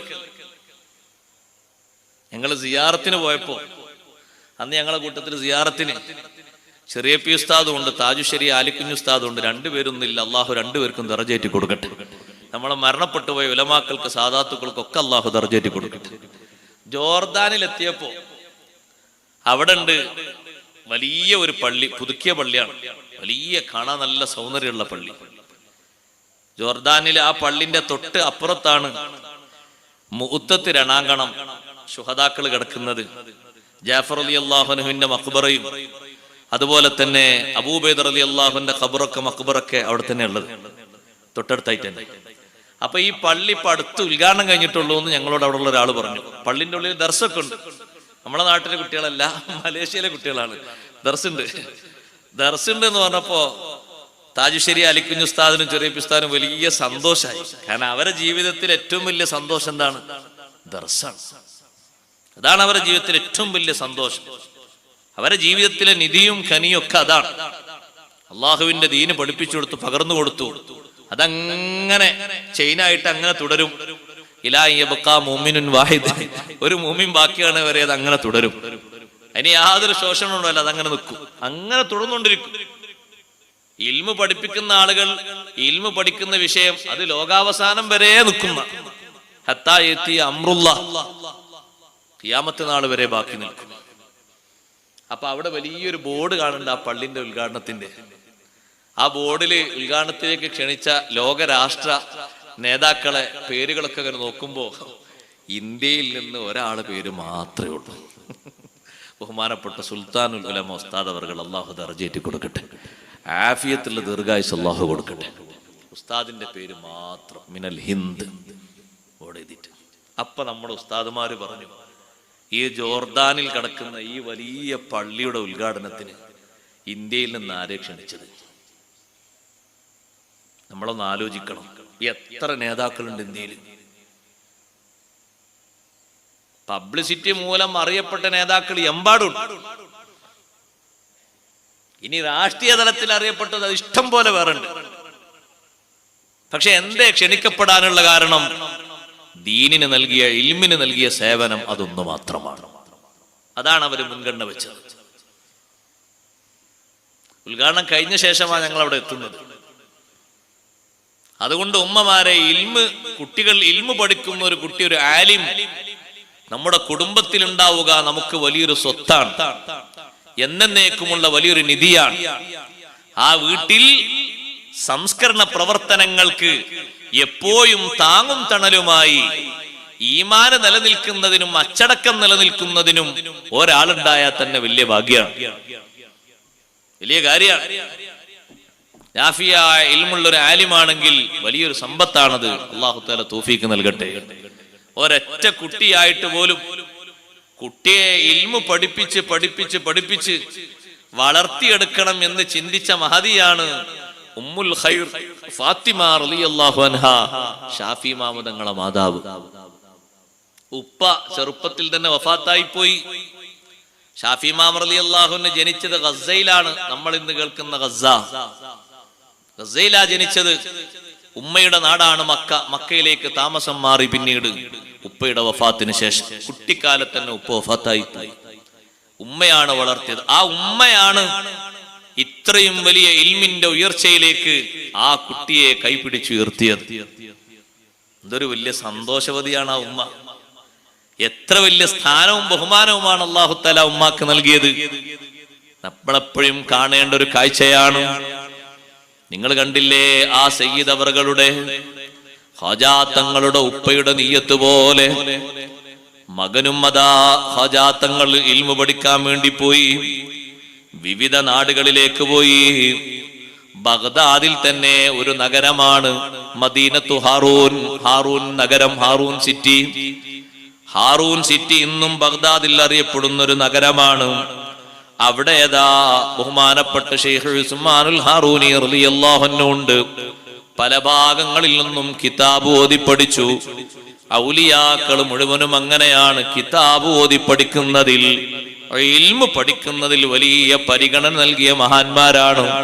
ശൈഖ് ജീലാനി റളിയല്ലാഹു അൻഹു ഒക്കെ ജീവിച്ചിരിക്കുന്ന കാലഘട്ടമാണത്.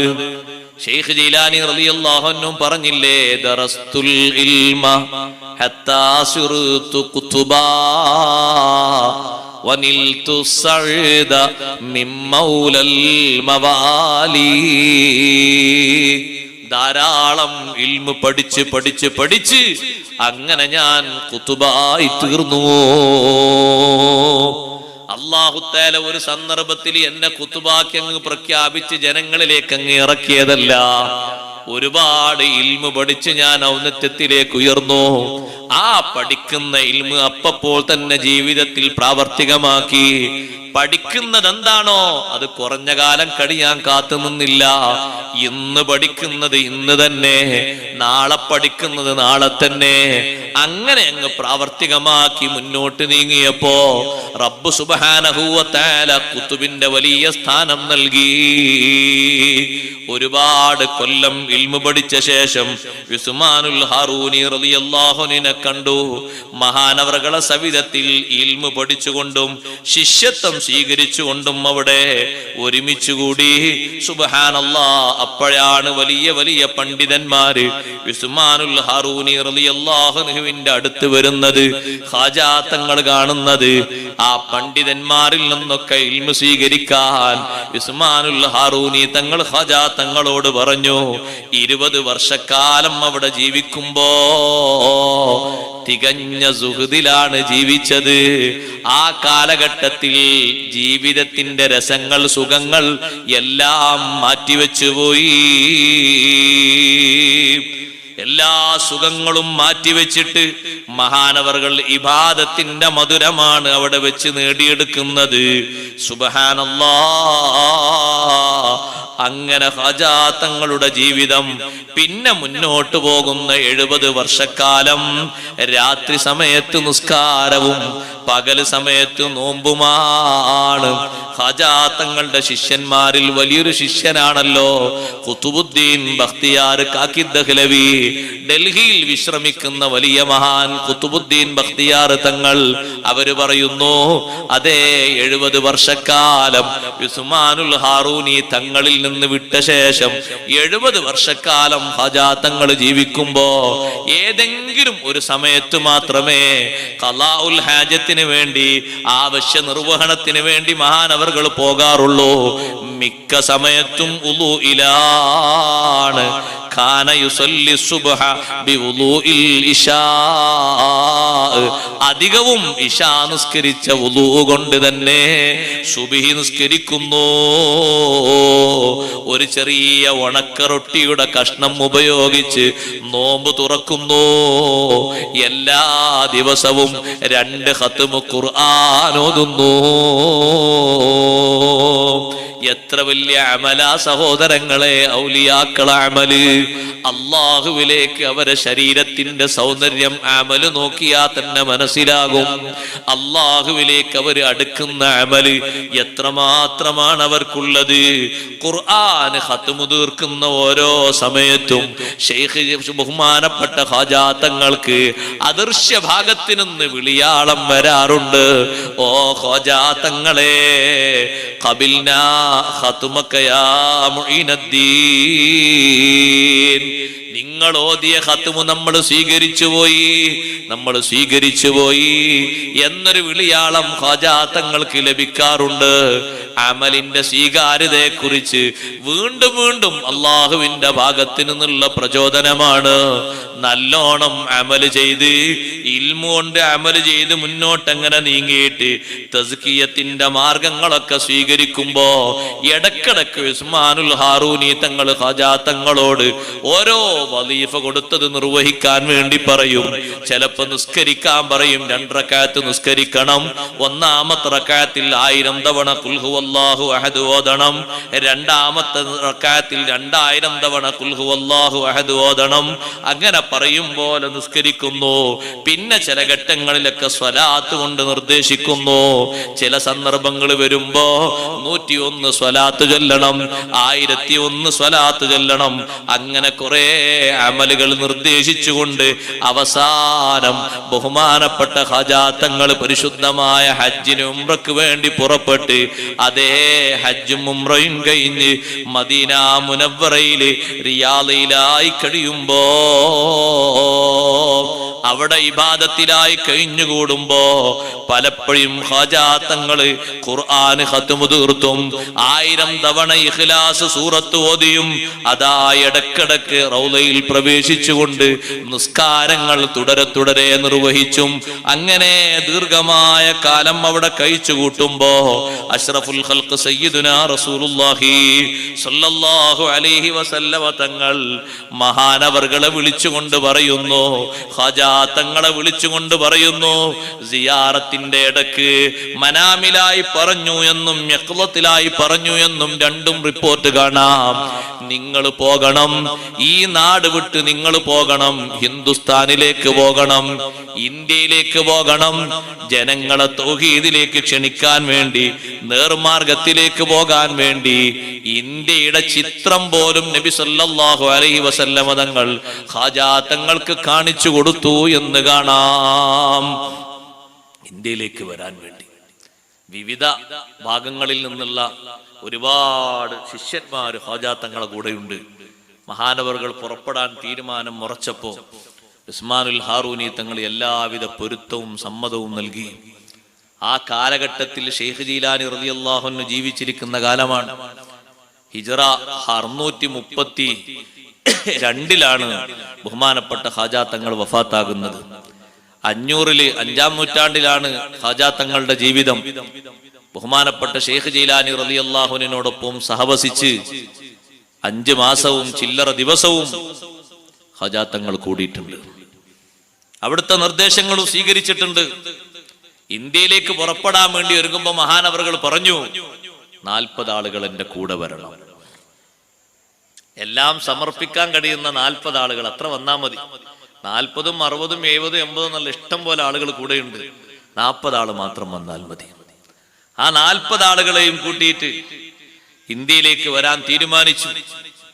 അങ്ങനെ വിവിധ സ്ഥലങ്ങളിൽ നിന്ന് ഖാജാ തങ്ങൾക്കും ശിഷ്യന്മാർക്കും നിർദ്ദേശങ്ങൾ കിട്ടി, സ്വീകരണങ്ങൾ കിട്ടി. വരുന്ന വഴിയിൽ ഒരുപാട് മഹാന്മാരെ പല ഭാഗങ്ങളിലും കണ്ടിട്ടുണ്ട്, അവരെയൊക്കെ സന്ദർശിച്ചിട്ടുണ്ട്.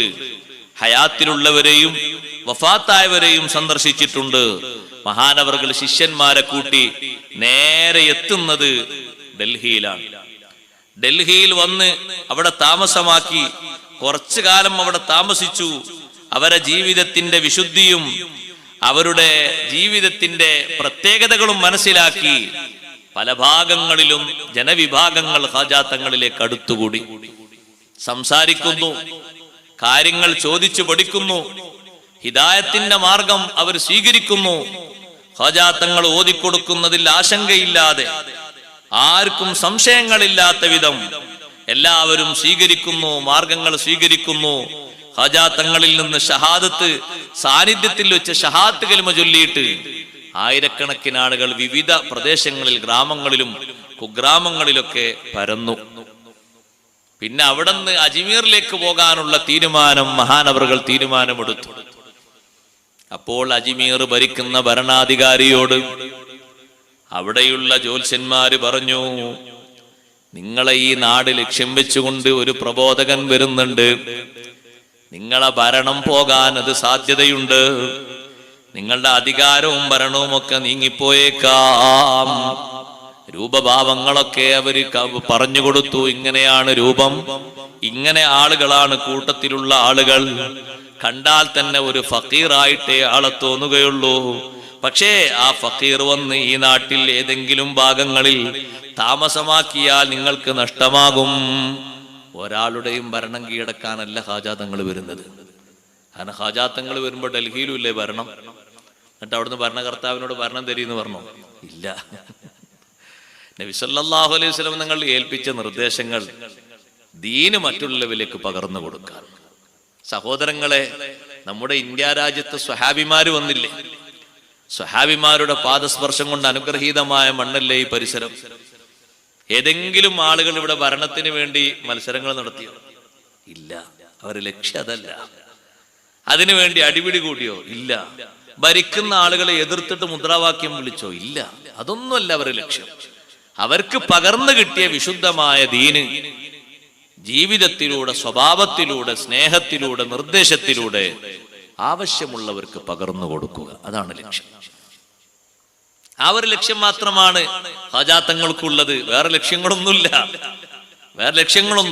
പക്ഷേ സ്വാഭാവികമായിട്ടും മത്സരത്തിന് വരുമ്പോ, എതിർപ്പിന് വരുമ്പോ, ഏറ്റുമുട്ടാൻ വരുമ്പോ പ്രതിരോധം എല്ലാ കാലത്തും ആവശ്യമായി വന്നിട്ടുണ്ട്. ആ ഒരു പ്രതിരോധം ഖാജാ തങ്ങളുടെ ജീവിതത്തിലും ഉണ്ടായിട്ടുണ്ട്. ചരിത്രം അത് വിശദീകരിക്കുന്നുണ്ട്, വ്യക്തമാക്കുന്നുണ്ട്. മറച്ചു വെക്കാൻ കഴിയില്ലല്ലോ സഹോദരങ്ങളെ, ചരിത്രത്താളുകൾ രേഖപ്പെടുത്തപ്പെട്ടതാണ്. ഖാജാ തങ്ങൾ വരുമ്പോ ഇങ്ങനെ ഒരു നിർദ്ദേശമാണ് ജ്യോത്സ്യന്മാര് അജ്മീർ ഭരിക്കുന്ന ഭരണാധികാരിക്ക് കൊടുത്തത്. ഖാജാ തങ്ങൾ പുറപ്പെട്ടു.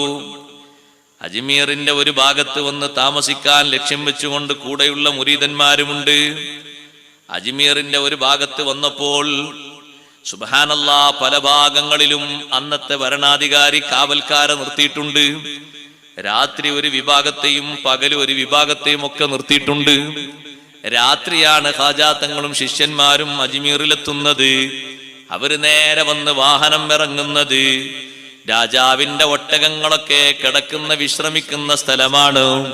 അതിന്റെ ഒരു ഭാഗം ഒഴിഞ്ഞു കിടക്കുന്ന ഒരു ഭാഗത്ത് ഖാജാ തങ്ങൾ വന്ന് വിശ്രമിക്കാൻ വേണ്ടി ഒരുങ്ങിയപ്പോ അവിടെയുള്ള കാവൽക്കാരിൽപ്പെട്ട ഒരാള് പറഞ്ഞു, ഇവിടെ കടക്കാൻ പറ്റൂല, ഇവിടെ ഒട്ടകങ്ങൾ വിശ്രമിക്കുന്ന സ്ഥലമാണ്, നിങ്ങൾ വേറെ ഏതെങ്കിലും ഭാഗത്തേക്ക് നീങ്ങണം, ഇവിടെ കിടക്കാൻ പറ്റൂല, ഒട്ടകങ്ങൾക്ക് കിടക്കാനുള്ളതാണ്, ഇവിടെ കിടക്കരുത് എന്ന് പറഞ്ഞപ്പോ ഖാജാ തങ്ങൾ അവിടെ നിന്ന് നിർബന്ധിച്ച് പറഞ്ഞേച്ചപ്പോ എന്നാ പിന്നെ ഒട്ടകങ്ങൾ അവിടെ കിടന്നോട്ടെ എന്ന് പറഞ്ഞു.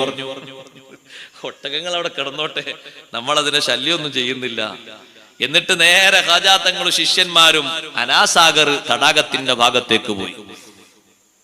അവിടെ ഒരു ചെറിയ ഷെഡ് ഉണ്ടാക്കി. ആ ഷെഡ് നിന്നിരുന്ന സ്ഥലത്ത് ഇപ്പൊ ഒരു പള്ളി കാണാം. പള്ളിയില്ല എവിടെ ഉള്ളത്? പള്ളിയുണ്ട് അവിടെ. ഖാജാ തങ്ങൾ നിസ്കരിച്ചൊരു സ്ഥലം കൂടിയാണ്. അവിടെ ഷെഡ് കെട്ടി. അപ്പുറത്തുള്ള തടാകത്തിൽ നിന്ന് വെള്ളം എടുക്കുമല്ലോ. വെള്ളം എല്ലാവർക്കും ആവശ്യമുള്ളതല്ലേ. വെള്ളം എടുത്ത് ഉളു എടുത്ത് എല്ലാവരും അതിൽ നിന്ന് കുളിക്കും പോലെ കുളിച്ചു. അപ്പൊ കുറെ ആൾക്കാർ വന്നിട്ട് പറഞ്ഞു, അതിൽ നിന്ന് വെള്ളം എടുക്കാൻ പാടില്ല, തൊടാൻ പാടില്ല, കുടിക്കാൻ പാടില്ല, അടുക്കാൻ പാടില്ല. ഖാജാ തങ്ങൾ പറഞ്ഞു, അങ്ങനെ പറ്റൂലല്ലോ, എല്ലാവർക്കും ഉണ്ടതല്ലേ. ഇപ്പൊ എന്റെ വീട്ടിലെ എന്റെ പറമ്പിലെ കിണറ്റിൽ നിന്ന് ആര് വന്ന് വെള്ളം എടുക്കട്ടെ എന്ന് വെച്ചാലും വെള്ളം എടുത്തോളൂ എന്നേ പറയാൻ പറ്റുള്ളൂ. അവിടെ ജാതി മത വർഗ വർണ്ണ വ്യത്യാസങ്ങൾ ഒന്നും കാണിക്കാൻ പാടില്ല. അങ്ങനെയാണ് ഇസ്ലാമിന്റെ നിർദ്ദേശം. ഒരു അതിരുമില്ല അതിൽ. ആര് വന്ന് വെള്ളം എടുക്കട്ടെ എന്ന് വെച്ചാലും സമ്മതം കൊടുത്തോളും, തടയാൻ പാടില്ല. അങ്ങനെയാണ്. കാരണം അത് പൊതുവായിട്ടുള്ളതാണ്. വെള്ളം എടുക്കരുത് എന്ന് പറഞ്ഞ് വാശി പിടിച്ചപ്പോ ഖാജാ തങ്ങളുടെ ശിഷ്യന്മാരെ കൂട്ടത്തിൽ ഒരാട് പറഞ്ഞു, ജാഅൽ ഹഖ്ഖു സഹഖൽ ബാത്തിൽ ഇന്നൽ ബാത്തില കാന സഹൂഖ. ഒരു പാത്രം കൊടുത്തിട്ട് പറഞ്ഞു ഖാദിമിനോട്, തടാകത്തുനിന്ന് ഈ പാത്രത്തിൽ നിറയെ വെള്ളം മുക്കിക്കോളൂ, എന്നിട്ട് വെള്ളം മുക്കിയിട്ട് വരുമ്പോ നിങ്ങൾ യാ ബുദ്ദൂഹ് എന്നൊരു ഇസ്മും ചൊല്ലിയിട്ട് നിങ്ങൾ വരണം എന്ന് പറഞ്ഞു. അദ്ദേഹം അതുപോലെ വെള്ളം മുക്കി ചൊല്ലേണ്ടത് ചൊല്ലിയിട്ട് ഇങ്ങോട്ട് തിരിച്ചെത്തിയപ്പോ സുബ്ഹാനല്ലാഹ്, 10,000 ആളുകൾ കുടിക്കുന്ന ജലാശയമാണ്, കുളിക്കുന്ന വെള്ളമാണ്, ശേഖരിക്കുന്ന വെള്ളമാണ്. അത് പറ്റിപ്പോയി. പലരും അതിന്റെ പ്രയാസങ്ങൾ അനുഭവിച്ചു. ഖാജാ തങ്ങളെ മുന്നിൽ വന്നു. അവര് പലരും വന്നിട്ട് പരാതി പറഞ്ഞപ്പോ തങ്ങൾ പറഞ്ഞു, വെള്ളം എല്ലാവർക്കും എടുക്കാൻ പറ്റൂലേ? ദാഹിക്കുന്നവർക്കും ആവശ്യമുള്ളവർക്കൊക്കെ എടുക്കാനുള്ളതല്ലേ വെള്ളം? അതേ എടുത്തോളൂ, ഞങ്ങളൊരു ദുർവാശി കൊണ്ട് പറഞ്ഞതാണ്. ദുർവാശിയല്ല, മറ്റൊരു ഭാഷയിൽ പറഞ്ഞാൽ നിലനിന്നിരുന്ന ഐത്തം. അതിനെതിരെയാണ് ഖാജാ തങ്ങളോട് പറഞ്ഞത്. മനുഷ്യന്മാർക്കിടയിൽ അങ്ങനെ പൊരുത്തക്കേട് ഉണ്ടാകാൻ പാടില്ല, ഐത്തക്കേട് ഉണ്ടാകാൻ പാടില്ല. എന്തൊരു ഐത്തം! നമ്മളാൾക്കാർക്കുണ്ട് അങ്ങനെ. ബാപ്പ ഒരു ഗ്ലാസ്സിൽ കുടിച്ചു വെച്ച വെള്ളം കുടിച്ചു വെച്ച ഗ്ലാസ് ആണെങ്കിൽ അപ്പൊ മകൻ ഇനി അതിൽ വെള്ളം കുടിക്കണമെങ്കിൽ ആ ഗ്ലാസ് ഒന്ന് കഴിക്കണം. ഓ, വല്ലാത്ത ഒരു കണ്ടീഷനായി പോയി അല്ലേ? ഒരു മുഅ്മിനായ മനുഷ്യൻ കുടിച്ചതിന്റെ ബാക്കി അതിൽ ശിഫുണ്ട് എന്നല്ലേ ഹദീസിലുള്ളത്? സുറുൽ മുഅ്മിനി ശിഫ. മുഅ്മിൻ കുടിച്ചതിന്റെ ബാക്കിയിൽ ശിഫുണ്ട് എന്നല്ലേ? പഴയ കാലത്ത് വാപ്പാർക്കും ഉമ്മാർക്കും ഒന്നും വീട്ടിലെ അസുഖങ്ങൾ ഉണ്ടാകൂല. നോക്കൊണ്ട് നിങ്ങൾ ഇന്നത്തെ വല്യപ്പാർക്ക് അതിനൊരു വലിയ കാരണം എന്താ അറിയോ നിങ്ങൾ? ചെറിയ കുട്ടികൾ, അഴുക്കൊന്നുമില്ലാത്ത, കയ്യിൽ അഴുക്കൊന്നും പോരാത്ത ചെറിയ മക്കളില്ലേ, 2, 3, 4, 5, 6 വയസ്സായ കുട്ടികൾ, അവര് കഴുകിയിട്ട് കുറച്ച് കഴിച്ചിട്ട് പിന്നെ അവിടെ ബാക്കിയിടും പാത്രത്തിൽ. ആ പാത്രത്തിലേക്ക് കുറച്ചുകൂടി കൂടുതൽ ഉപയോഗിച്ചിട്ടാണ് ഉമ്മയും ബാപ്പയും ഭക്ഷണം കഴിക്കുക അല്ലേ? ഇന്നാ ബാക്കി വെച്ച് നേരെ കൊണ്ടുപോയി കൊട്ടും. അപ്പോ കൊട്ടീന്റെ ഫലമായിട്ട് അല്ലാഹു തആല മാസം ഒരു 5000 ചെലവായിക്കോട്ടെ എന്ന് തീരുമാനിച്ചു. അതന്നെ. അപ്പോ ഒരു കണക്കിന് ഷുഗറിന് കുറച്ച് 1000, പ്രഷറിന് മറ്റേത് കുറച്ച്, കൊളസ്ട്രോളിന് വേറെ, പിന്നെ ഇനി എന്താ പറയണ്ടേ? എല്ലാത്തിനും ഓരോ വകുപ്പ്. എന്താ മുമ്പ് എന്തേ രോഗമൊന്നുമില്ല? മുമ്പ് ഇങ്ങനെയൊന്നും ഭക്ഷണം കഴിച്ചിരുന്നത്. നമ്മളൊന്ന് ആലോചിച്ച് നോക്കി, അങ്ങനല്ലേന്ന് ഓരോ വീട്ടിലും ചെയ്തിരുന്നത്. എത്ര വലിയ ആരോഗ്യം ഉണ്ടായിരുന്നു, ബറക്കത്ത്. ആ കുട്ടി ഒരു ബിസ്മില്ലാഹി ചൊല്ലി കഴിച്ചാൽ നല്ല ഭക്ഷണം, കേടൊന്നും വന്നിട്ടില്ല. ആ ഭക്ഷണമാണ് വെറുതെ കൊണ്ടുപോയി കൂട്ടുന്നത്. അതിന് ഹിസാബില്ലേ? ആ ഭക്ഷണത്തിലേക്ക് ഇനിയും വേണമെങ്കിൽ കുറച്ചുകൂടി ഇട്ട് കുറച്ചുകൂടി കൂട്ടാനൊക്കെ കൂട്ടിയിട്ട് അങ്ങോട്ട് കഴിക്കുമായിരുന്നു പഴയ കാലത്ത്. അതിൽ ശിഫുണ്ടായിരുന്നു. ഒരു മുഅ്മിൻ കുടിച്ചു വെച്ചതിന്റെ ബാക്കി, ആ കുടിച്ചത് തന്നെ ഒരു ആലിമാണെങ്കിൽ നിങ്ങൾ നോക്കി, അതന്നെ ഒരു ആരിഫാണെങ്കിൽ, ഒരു വലിയ സയ്യിദാണെങ്കിൽ ഒന്നിങ്ങനെ കൂട്ടി നോക്കി ദർജകളൊക്കെ വേറെ. ഈ വെള്ളം കുടിച്ചു വെച്ച് അവിടെ വെച്ചു പോയ ആള്, ആ കുടിച്ചു വെച്ച ആ പാത്രത്തിൽ കുടിച്ചു വെച്ച ബാക്കിയുള്ള കുടിച്ചു പോയ ആള് ഒരു തെറ്റും ചെയ്യാത്തൊരു സ്വാലിഹാണെങ്കിൽ നമ്മളത് കുടിച്ചാൽ തന്നെ നമ്മൾ നന്നാകൂലേ? ആയിഷ ബീവി റളിയല്ലാഹു അൻഹയുടെ സ്വഭാവം എന്തായിരുന്നു? ഉമ്മമാരെ, നബി സല്ലല്ലാഹു അലൈഹി വസല്ലം നിങ്ങൾക്ക് വെള്ളം കുടിക്കാൻ കൊടുത്താൽ ഹദീസിൽ കാണാം, തിരിച്ചു വന്നാൽ ആ പാത്രം ഇങ്ങനെ കറക്കുന്ന മഹദി. എന്തിന്? ചുണ്ടിന്റെ നനവ് കാണാൻ. പാത്രം ഇങ്ങനെ കറക്കിയിട്ട് നനവ് എവിടെ കാണുന്നോ അവിടെ ചുണ്ട് വെച്ച് കുടിക്കും. അങ്ങനെയാണ് ആയിഷ റളിയല്ലാഹു അൻഹയുടെ പതിവ്. അബൂ അയ്യൂബുൽ അൻസാരി റളിയല്ലാഹു അൻഹുവിന്റെ വീട്ടിൽ ഭക്ഷണം കൊടുത്താൽ നബി സല്ലല്ലാഹു അലൈഹി വസല്ലം ഭക്ഷണം കഴിച്ചിട്ട് ബാക്കിയുള്ളത് കൊണ്ടുവരുമ്പോ കൈ പതിഞ്ഞ ഭാഗം നോക്കും. ആ കൈ പതിഞ്ഞിടത്തുനിന്ന് ഒരു ഭാഗത്തുനിന്ന് അബൂ അയ്യൂബുൽ അൻസാരി റളിയല്ലാഹു അൻഹു എടുക്കും, മറ്റൊരു ഭാഗത്തുനിന്ന് ഭാര്യയും എടുക്കും, മൂന്നാമത്തെ ഭാഗത്തുനിന്ന് അടിമ സ്ത്രീയും എടുക്കും. പിന്നെയാണ് ബാക്കിയുള്ള ഭക്ഷണങ്ങൾ എടുക്കുക. അങ്ങനെയാണ് അവരൊക്കെ പഠിപ്പിച്ചു തന്ന സ്വഭാവം, ബറക്കത്തിന്റെ സ്വഭാവം. നമുക്കത് പലതും പരിഷ്കാരത്തിന്റെ പേരിലും മറ്റും നമ്മൾ തള്ളിയപ്പോ നമ്മൾ അറിയാതെ മറ്റു പലർക്കും ജീവിതമാർഗങ്ങൾ ഉണ്ടാക്കി കൊടുക്കേണ്ടി വന്നു. നമുക്കതൊക്കെ ഒരു പരീക്ഷണമായിട്ടാ നമ്മളത് അനുഭവിക്കേണ്ടതും കാണേണ്ടതും. സഹോദരങ്ങളെ, ഈ കുടിച്ച വെള്ളം, ഈ പാത്രത്തിലുള്ള വെള്ളം അങ്ങനെ തന്നെ കൊണ്ടുപോയി ഒഴിക്കാൻ ഹാജാത്തങ്ങൾ പറഞ്ഞു. എല്ലാവർക്കും കുടിക്കാമെന്ന് സമ്മതിച്ചപ്പോ ആ ഒരു പാത്രത്തിലെ വെള്ളം കൊണ്ടുപോയി ഒഴിച്ചു.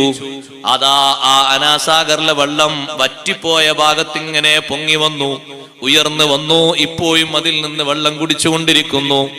എല്ലാവർക്കും അത് ബോധ്യപ്പെട്ടു. കുറച്ചു നേരം കഴിഞ്ഞപ്പോ ആ മൈതാനത്ത്, വിശാലമായ മൈതാനത്ത്, രാജാവിന്റെ കാവൽക്കാരനായി ഒട്ടകങ്ങളെ നോക്കി നിന്നിരുന്ന ആള് രാജാവിനോട് വന്നിട്ട് പറഞ്ഞു, നമ്മുടെ ഒട്ടകം ഇന്നലെ രാത്രി മുതൽ കിടത്തം തുടങ്ങിയതാണ്, ഇന്ന് പകൽ ഇത്ര നേരമായിട്ടും എഴുന്നേറ്റിട്ടില്ല. വല്ലാത്തൊരു വിഷമമുണ്ട്. അടിച്ചു നോക്കി, വിളിച്ചു നോക്കി, പക്ഷേ എഴുന്നേൽക്കുന്നില്ല. രാജാവ് ചോദിച്ചു, എന്തെങ്കിലും പ്രശ്നങ്ങൾ പറ്റിയിരുന്നോ? അപ്പോഴാണ് പറഞ്ഞത്, അതാ ഡൽഹിയുടെ ഭാഗത്ത് നിന്ന് ഒരു പാവപ്പെട്ട ഫക്കീറായ ഒരു മനുഷ്യനും കുറെ ആളുകളും വന്നിട്ട് പരിസരത്ത് കിടക്കാൻ വേണ്ടി നിന്നപ്പോ ഞാൻ പറഞ്ഞു, ഇവിടെ കിടക്കാൻ പറ്റൂല, ഒട്ടകങ്ങൾ കിടക്കുന്ന സ്ഥലമാണ്, നിങ്ങൾ വേറെ ഏതെങ്കിലും സ്ഥലം പോയി അന്വേഷിക്കണം. അപ്പോഴാണ് അദ്ദേഹം പറഞ്ഞത്, എന്നാ ഒട്ടകങ്ങൾ അവിടെ കിടന്നോട്ടെ. അവരെങ്ങനെയാണോ പറഞ്ഞത്? അങ്ങനെയാണ്. നബിനവിടെ കിടന്നോട്ടെ, ഇനി കിടക്കണ്ട, എണീറ്റ് പോയിക്കോട്ടെ എന്ന് പറയണം. അപ്പൊ ഇനി എണീറ്റ് പോകും. അങ്ങനെയാണ് അവരെ വാക്കുകൾക്ക് അല്ലാഹു തആല കൊടുക്കുന്ന സ്വീകാര്യത. അങ്ങനെയാണ്. എന്താണോ അള്ളാഹുവിനോട് അവർ ആവശ്യപ്പെടുന്നത്, ആ ആവശ്യപ്പെടുന്ന അങ്ങനെ തന്നെ കൊടുക്കും. വലഇൻ സഅലനി ലഉതിയന്നഹു വലഇൻ ഇസ്തആദനി ലഉഇദന്നഹു. എന്നിലേക്ക് ഫർള് കൊണ്ടും സുന്നത്ത് കൊണ്ടും അടുത്ത എന്റെ ഏറ്റവും ഇഷ്ടദാസനായ അടിമ, ഔലിയാക്കളല്ലേ അവര്, അമ്പിയാക്കളല്ലേ അവര്, എന്തൊരു കാര്യമാണോ അവർ എന്നോട് ചോദിക്കുന്നത്, ആവശ്യപ്പെടുന്നത്, ഞാനത് അങ്ങനെ കൊടുക്കും. എന്താണോ അവർ കാവല് ചോദിക്കുന്നത്, ഞാനതിന് കാവല് കൊടുക്കും. അത് അള്ളാഹുവിലേക്ക് അടുത്ത ആളുകളുടെ ഖൽബിൽ നിന്ന് വരുന്ന വിചാരം എങ്ങനെയാണോ, ആ വിചാരം പോലെ അള്ളാഹു മാറ്റിക്കൊടുക്കും. ഉമർ റളിയല്ലാഹു അൻഹു രാജ്യം ഭരിക്കുന്ന കാലത്ത് ഉമർ റളിയല്ലാഹു അൻഹുവിന്റെ മുന്നിൽ ഒരാള് പെട്ടുപോയി. അയാള് വിശ്വാസിയാണ്, മുഅ്മിനാണ്. പക്ഷെ ഉമർ റളിയല്ലാഹു അൻഹു ഒരു ഭാഗത്തുനിന്ന് വരുന്നു, ഇദ്ദേഹം ഒരു ഭാഗത്തുനിന്ന് വരുന്നു. കയ്യിൽ അല്പം ഖംറുണ്ട്, മദ്യം നിരോധിക്കപ്പെട്ടിട്ടുണ്ട്. പക്ഷെ എവിടുന്നോ കിട്ടിയത് കുറച്ചിങ്ങനെ കയ്യിൽ പിടിച്ചു കൊണ്ടുവരാണ്. പടച്ചോനെ, ഉമർ റളിയല്ലാഹു അൻഹു കണ്ട ഉറപ്പാ ചോദിക്കുന്നില്ല, ചിലപ്പോ തുറക്കാനും പറയും. ആ മനുഷ്യൻ അവിടെ വെച്ച് ഒറ്റ തീരുമാനം മനസ്സുകൊണ്ടും നാവ് കൊണ്ടും എടുത്ത്, പടച്ചോ റബ്ബേ, ഉമർ റളിയല്ലാഹു അൻഹു ആണ് വരുന്നത്, നീ എന്നെ കൊടുക്കരുത്, എന്നെ വഷളാക്കരുത് അല്ലാ, ഈ പരിപാടി ഇനി ഇല്ല, നിർത്തി, ഞാൻ ഇതോടുകൂടെ നിർത്തി. ഇതെന്താണെന്ന് ചോദിക്കുമ്പോ പടച്ചോരെ ഞാൻ പറയും, ഇത് സുർക്കയാണ്, എന്നെ നീ വഷളാക്കരുത് അല്ലാ, എന്നെ നീ അയ്ബാക്കരുത് അല്ലാ, എന്നെ നീ പരിഗണിക്കണം പടച്ചോനെ, ഇനി മേലാൽ ഇത്തരത്തിലൊരു പണി ഞാൻ ചെയ്യുകയില്ല. ഉമർ റളിയല്ലാഹു അൻഹു മുന്നിലെത്തിയപ്പോ ഉമർ റളിയല്ലാഹു അൻഹു ചോദിച്ചു, എന്താ കയ്യില്? സുർക്കാണ് എന്ന് പറഞ്ഞു. തുറക്കുന്നു. സുബ്ഹാനല്ലാഹ്, എന്തൊരു പേടിയോടുകൂടിയാ തുറക്കുന്നത്. തുറക്കെന്ന് പറഞ്ഞു. തുറന്നിട്ട് കുറച്ചിങ്ങനെ ഒഴിക്കാൻ പറഞ്ഞു. സാക്ഷാൽ സുർക്ക. ഇതെങ്ങനെ ഇത്ര പെട്ടെന്ന് സുർക്കയിലേക്ക് മാറിയത്? ആ മനസ്സിന്റെ ആത്മബോധത്തോടെയുള്ള അള്ളാഹുവിലേക്കുള്ള പ്രതിജ്ഞ, അത് അള്ളാഹു അങ്ങ് സ്വീകരിച്ചു. പടച്ച റബ്ബ് അങ്ങ് കബൂലാക്കി. ഇനി മേലാൽ ഉണ്ടാവൂല എന്ന് പറഞ്ഞില്ലേ? അല്ലാഹു തആലല്ലേ, അല്ലാഹു തആല അർഹമുർ റഹീമീനല്ലേ. പടച്ചോനെ, എന്നെ അയ്ബാക്കരുത്, ഖലീഫന്റെ മുന്നിൽ എന്നെ കുറവാക്കരുത് പടച്ചോനെ, ഇനി മേലാൽ എന്റെ കയ്യിൽ ഞാൻ ഈ സാധനം താങ്ങിക്കൊണ്ടുവരൂല, കിട്ടിയതാണ്, ഇനി മേലാൽ ഞാനത് ഹല്ല് എന്ന് പറയും, സുർക്ക എന്ന് പറയും, നീ അതുപോലെ ആക്കിത്തരണം, അതുപോലെ നീ ആക്കിത്തരണം പടച്ചോനെ. അല്ലാഹു തആല തങ്ങ് സ്വീകരിച്ചു. സഹോദരങ്ങളെ, നിങ്ങൾ നോക്ക്, ഹാജാത്തങ്ങൾ ഒട്ടകം അവിടെ കിടന്നോട്ടെ എന്ന് പറഞ്ഞത് അവിടെ കിടന്നു. എഴുന്നേൽക്കുന്നില്ല എന്ന് പരാതിപ്പെട്ടപ്പോ നേരത്തെ ഇവിടെ കിടക്കണ്ടെന്ന് പറഞ്ഞ ആള് തന്നെ കാവൽക്കാരൻ വന്നിട്ട് പറഞ്ഞു, ഒട്ടകങ്ങൾ എഴുന്നേൽക്കുന്നില്ല, വല്ലാത്ത വിഷമത്തിലാണ്. ഖാജാ തങ്ങൾ പറഞ്ഞു, നിങ്ങൾ പോയിക്കോളൂ, ഒട്ടകങ്ങൾ എഴുന്നേറ്റുകൊള്ളും, പ്രശ്നമൊന്നും ആക്കണ്ട. അങ്ങനെ ആ വാക്ക് കേട്ട് തിരിച്ചുപോയി നോക്കുമ്പോ ഒട്ടകങ്ങളൊക്കെ എഴുന്നേറ്റ് നിൽക്കുന്നുണ്ട്. അവകളെ തെളിച്ചു കൊണ്ടുപോയി കൂട്ടിലാക്കി. സുബ്ഹാനല്ലാഹ്, ഇങ്ങനെ 1, 2, 3 സംഭവങ്ങൾ ആവർത്തിച്ചപ്പോ പലരുടെയും മനസ്സിൽ ഖാജാ തങ്ങളോടുള്ള ബഹുമാനം ഏറി വന്നു, ഖാജാ തങ്ങളോടുള്ള സ്നേഹവും കൂടി വന്നു. പല ഭാഗത്തുനിന്നും ഖാജാ തങ്ങളിലേക്ക് ആളുകൾ ഇങ്ങനെ കൂട്ടം കൂടി ഒഴുകാൻ തുടങ്ങി. പക്ഷേ അംഗീകരിക്കാത്ത മാത്സര്യ ബുദ്ധിയോടെ ജീവിക്കുന്ന ചില ആളുകൾ ഖാജാ തങ്ങളെയും മറ്റുമൊക്കെ അവിടുന്ന് ആട്ടി പുറപ്പെടിക്കണമെന്ന് നിശ്ചയിച്ചു വന്നപ്പോ, എല്ലാവരും കൂട്ടമായിട്ടൊരു സംഘം ആളുകളെ കൂട്ടി വന്നപ്പോ ഖാജാ തങ്ങൾ ഒരു പിടി മണ്ണ് വാരിയിട്ട് ഒരായത്തുൽ കുർസി ഓതിയിട്ട് മഹാനവറുകളൊന്ന് വിതറിക്കൊടുത്തു. വിതറിയപ്പോൾ ഇവരെ മുന്നിൽ അത് വലിയൊരു കാറ്റായി അടിച്ചു വീശി. വല്ലാത്ത പേടി അവരെ ഖൽബിലുണ്ടായി. അവർക്ക് ഖാജാ തങ്ങളോട് അടുക്കാൻ വലിയ ഭയം തോന്നി. സാഹിരീങ്ങളുടെ കാലമാണെന്ന്. വലിയ വലിയ കൊലകൊമ്പന്മാരായ സാഹിര്യങ്ങള് ഖാജാ തങ്ങളോട് മത്സരിക്കാൻ വേണ്ടി, ഖാജാ തങ്ങളെ നിലക്ക് നിർത്താൻ ഉദ്ദേശിച്ചുകൊണ്ട് പലരും പല രൂപത്തിലും വിദ്യകൾ പ്രയോഗിച്ച് മുന്നിൽ വരാൻ തുടങ്ങി. പക്ഷേ എല്ലാ തയ്യാറെടുപ്പുകളോടുകൂടെയും വരുന്ന ആളുകളെ ഖാജാ തങ്ങൾ ഒരൊറ്റ നോട്ടം നോക്കുമ്പോഴേക്ക് അവരുടെ കഴിവുകൾ മുഴുവനും അസ്തമിച്ചു പോകുന്നു. ഒരൊറ്റ നോട്ടം ഖാജാ തങ്ങൾ അറിഞ്ഞ അനുഭവത്തോടൊരു നോട്ടം നോക്കിയാൽ മതി. എന്തെല്ലാം വിദ്യകൾ അവർ സ്വീകരിച്ചിട്ടുണ്ടോ പിന്നെ ഒന്നും ഓർമ്മയില്ല. എല്ലാ ചപ്പടി വിദ്യകളും ഒലിച്ചു പോവുകയാണ്, മുന്നിൽ പ്രയോഗിക്കാൻ കഴിയില്ല. വലിയ ഒരു സാഹിർ ശിഷ്യന്മാരെയും കൂട്ടി വരുമ്പോ ആ സാഹിർ അറിയപ്പെട്ട ആളാണ്. ഖാജാ തങ്ങളോട് മുരീദന്മാര് പറഞ്ഞു, ഉസ്താദേ, ആ വരുന്ന ആളില്ലേ, ഈ രാജ്യത്ത് ഈ ഭാഗങ്ങളിൽ പേരുകേട്ട സാഹിറാണ്, ചെറിയ സാഹിറൊന്നും അല്ല, അദ്ദേഹത്തോട് ആരും അങ്ങനെ ജയിക്കാറില്ല. ഖാജാ തങ്ങൾ പറഞ്ഞു, പേടിക്കണ്ട, ഇന്നല്ലാഹ മഅനാ, അല്ലാഹുവിന്റെ സഹായം നമുക്കുണ്ട്. വലൻ യുഫ്ലിഹസ് സാഹിറു ഫീമാ അതാ, സാഹിർ ഒരിക്കലും ജയിക്കൂല, ജയിച്ച ചരിത്രമില്ല. സാഹിര്യങ്ങൾ ജയിക്കുകയില്ല, പേടിക്കേണ്ടതില്ല. ഖാജാ തങ്ങളും ശിഷ്യന്മാരും ഒരുമിച്ച് കൂടി നിൽക്കുന്ന ഭാഗത്തേക്ക് അദ്ദേഹം എത്തിയപ്പോൾ ഖാജാ തങ്ങൾ ഒന്നും ചെയ്തിട്ടില്ല, ഒരൊറ്റ നോട്ടം നോക്കിയതേ ഉള്ളൂ. ആ മനുഷ്യൻ ഒന്ന് വിറച്ചുപോയി. അദ്ദേഹത്തിന്റെ ദുസ്വഭാവങ്ങളൊക്കെ സ്വന്തം ശരീരത്തിൽ നിന്ന് നീങ്ങിയതുപോലെ കൂട്ടുകാരോട് അദ്ദേഹം പറഞ്ഞു, എനിക്ക് സിഹ്ർ ചെയ്യാനൊന്നും കഴിയുന്നില്ല, പേടി വരുന്നുണ്ട്, കണ്ടിട്ട് തന്നെ എനിക്ക് പേടിയാകുന്നുണ്ട്, ഞാൻ എന്ത് ചെയ്യാനാണ്? അപ്പൊ കൂടെയുള്ള ആൾക്കാരൊക്കെ പറഞ്ഞു, ഒരു നേതാവാനുള്ള നിലക്ക് നിന്നെ കൊണ്ടുവന്നിട്ട് ഇവിടെ എത്തിയിട്ട് ഇങ്ങനത്തെ പൊട്ടപ്പോയത്താ പറയുന്നത്. കൂടെയുള്ള ആൾക്കാർ കല്ലെറിയാൻ തുടങ്ങി. നീ ഇതിലൊക്കെ പഠിച്ചിട്ട് നല്ല പയറ്റിയ 1-ാം നമ്പർ ആളാന്ന് കരുതിയിട്ടല്ലേ മുന്നോട്ട് കൊണ്ടുവന്നത്. ഇവിടെ എത്തിയിട്ട് അപ്പൊ അദ്ദേഹം പറയാണ്, ഖാജാ തങ്ങളെ കണ്ടപ്പോ എന്റെ ശൈത്താന്മാരൊക്കെ വേറെ ഭാഗത്തൂടെ പോയി. ശൈത്താന്മാരെ ഒരുപാട് സേവിക്കണല്ലോ ഈ ജാലവിദ്യയൊക്കെ മുന്നോട്ട് വെക്കണമെങ്കിൽ. പക്ഷെ ഖാജാ തങ്ങൾ ഒരു നോട്ടം കൊണ്ട് നോക്കിയപ്പോഴേക്കന്നെ മൂപ്പര് വിറച്ചിട്ട് പിന്നെ ഒരു വിദ്യയും അവിടെ നടത്താൻ കഴിയുന്നില്ല, ആകെ പേടിയായി. സുബ്ഹാനല്ലാഹ്, അവർക്കൊന്നും ചെയ്യാൻ കഴിയാതെ വിഷമത്തോടുകൂടെ കൂടെയുള്ള ആളുകൾ കല്ലെറിഞ്ഞുകൊണ്ട് മാറി നിന്നപ്പോ ഈ മനുഷ്യൻ ഒരു ഭാഗത്ത് തളർന്ന് ഇരുന്നു പോയി. തളർന്ന് അവശനായി ഇരിക്കുന്ന ആളെ കണ്ടപ്പോ ഖാജാ തങ്ങൾക്ക് വലിയ സ്നേഹം തോന്നി. ഒരു പാത്രത്തിൽ വെള്ളം കൊണ്ടു കൊടുക്കാൻ പറഞ്ഞു ശിഷ്യന്മാരോട്. വെള്ളം കുടിച്ചു കഴിഞ്ഞപ്പോ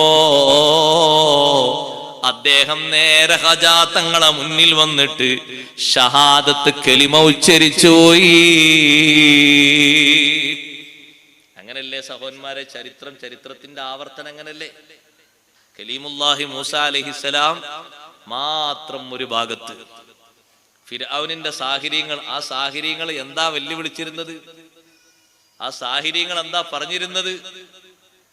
ഇന്നാ ലനഹ്നുൽ ഗാലിബൂൻ, ഞങ്ങൾ ജയിക്കും.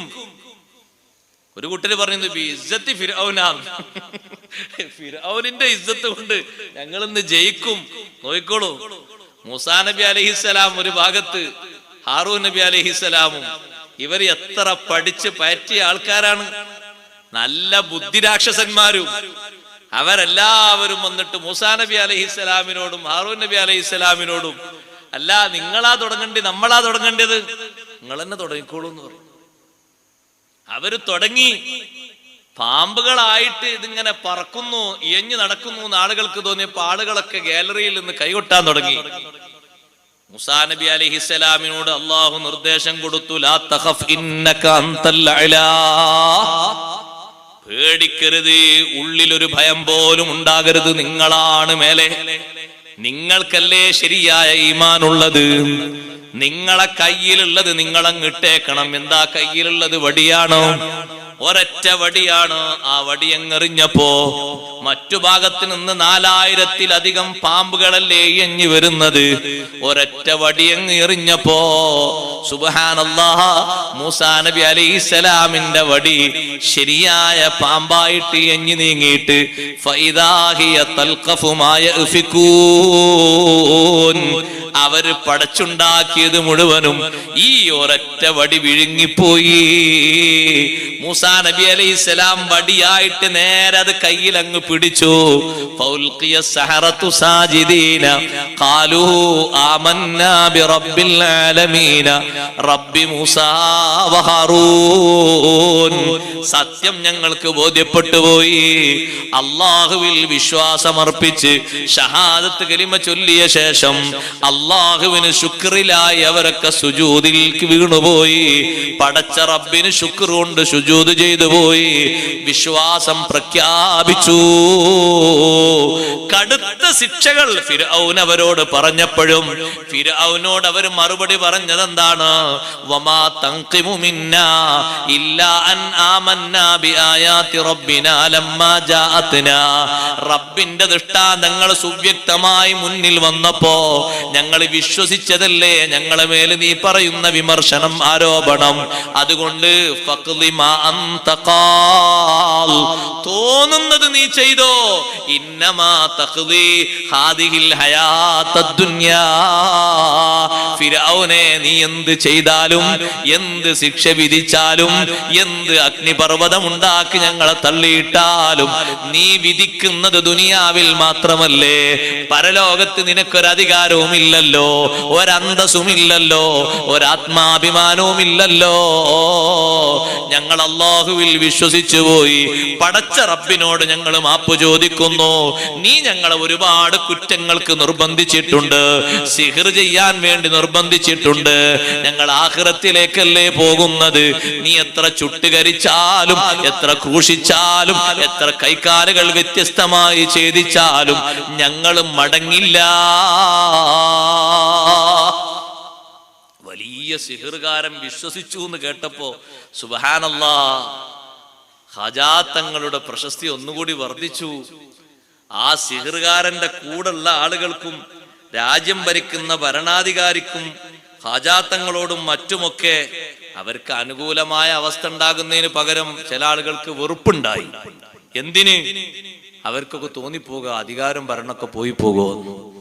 അധികാരം ഭരണവും പിടിക്കാൻ വന്നതല്ല ഖാജാ തങ്ങൾ, നേർക്ക് നേരെ സത്യം മനസ്സിലാക്കി കൊടുക്കാൻ, അത് ഉൾക്കൊള്ളേണ്ടതുപോലെ ഉൾക്കൊള്ളാൻ, മാത്സര്യ ബുദ്ധിയോടെ കാണാതിരിക്കാൻ. ആ രൂപത്തിൽ ജീവിച്ചാ പോലെ, ആ രൂപത്തിൽ ജീവിച്ചാ മതി. പക്ഷെ എതിർപ്പിന്റെ സ്വരങ്ങളുമായി വന്നാൽ പ്രതികരിക്കേണ്ടി വരും. പിന്നെയും രാജാവ് പല ഭാഗങ്ങളിലുമുള്ള ജ്യോത്സ്യന്മാരെയും മറ്റും ഒരുമിച്ച് കൂട്ടിയിട്ട് പറഞ്ഞു, നിങ്ങൾ എന്നെ സഹായിക്കണം, വലിയ വലിയ കഴിവുള്ള ആളുകളെ കൊണ്ടുവരണം, എന്നിട്ട് ഈ മനുഷ്യനെ തോൽപ്പിക്കണം. ഖാജാ തങ്ങളെ തോൽപ്പിക്കാൻ നേരത്തെ വന്ന ആളെക്കാളും നല്ല വിവരസ്ഥനായ, പലപ്പോഴും രാജാവ് ആശ്രയിക്കുന്ന വലിയ സിഹ്റുകാരനെ കൊണ്ടുവന്നു. അദ്ദേഹം യോഗവിദ്യയിലും വലിയ സാമർഥ്യമുള്ള ആളാണ്, യോഗവിദ്യ പഠിച്ചിട്ട് പറക്കാൻ കഴിവുള്ള ആളാണ്. അതൊരു കറാമത്തല്ല കേട്ടോ. അത് ചില വിദ്യകൾ നമ്മളെ ശരീരത്തിന് ശിക്ഷണമാക്കി സ്വീകരിച്ചു കഴിഞ്ഞാൽ നമ്മളെ ബോഡി അതിന് പാകപ്പെട്ട് കിട്ടും. പിന്നെ ആ ബോഡിക്ക് ചില വിദ്യകളൊക്കെ കൊടുത്താൽ നിന്നിടത്തുനിന്ന് കുറെ ഉയരത്തിൽ പൊങ്ങി ചാടാനൊക്കെ കഴിയും. ചില ആൾക്കാർ ചാടുന്നുണ്ടല്ലേ, ഞാൻ അതൊക്കെ കറാമത്തായിട്ടും കൂട്ടണ്ട. അതങ്ങനെ ചില വിദ്യകളിൽ കിട്ടുന്ന സംഗതിയാണ്. സിഹിർ കൊണ്ട് അങ്ങനെ ചില സംഗതികളൊക്കെ ഉണ്ട്, മായാജാലങ്ങളെ കൊണ്ടുണ്ട്, അതും കറാമത്തല്ല.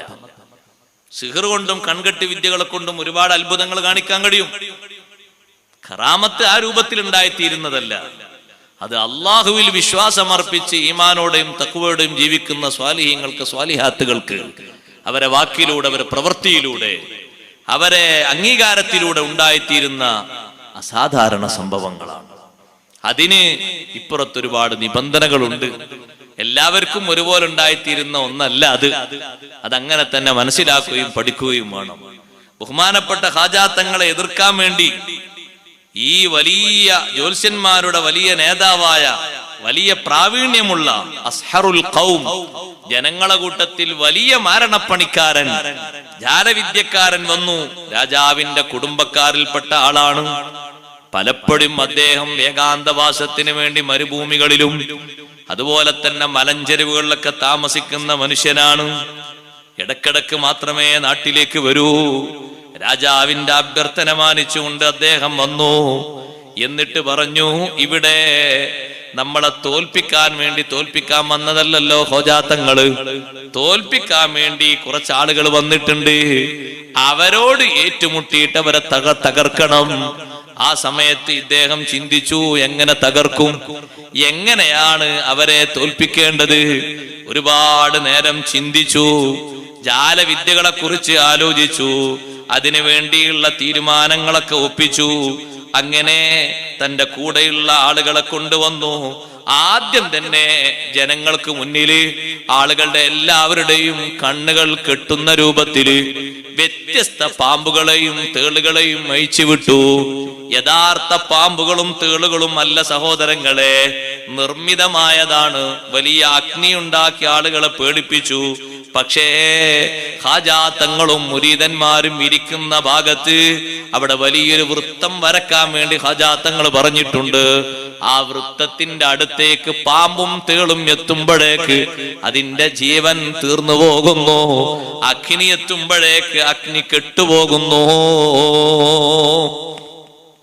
ഒന്നും നടക്കുന്നില്ല, ഒരു കാര്യവും നടക്കുന്നില്ല. വിഷപ്പാമ്പിനെ കൊണ്ടുവന്നപ്പോ വിഷപ്പാമ്പുകളെ കൂട്ടത്തിൽ നിന്ന് ഒരു വിഷപ്പാമ്പിനെ ഇങ്ങനെ പിടിച്ചിട്ട് ഖാജാ തങ്ങൾ ഇങ്ങനെ എറിഞ്ഞ ഭാഗത്ത് ഒരു വൃക്ഷമുണ്ടായി.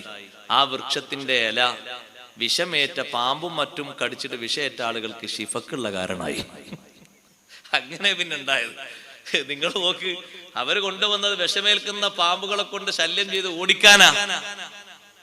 പക്ഷെ കൂട്ടത്തിൽ നിന്നൊരു പാമ്പിനെ പിടിച്ച് എറിഞ്ഞിട്ട് അവിടെ ഒരു ചെടി, ഒരു വൃക്ഷമുണ്ടായിട്ട് അതിന്റെ ഇല വിഷത്തിന് മറ്റും ശിഫക്ക് വേണ്ടി ഉപയോഗിക്കുന്ന തരത്തിൽ ഔഷധ വീര്യമുള്ള ഒരു വൃക്ഷമായി മാറി.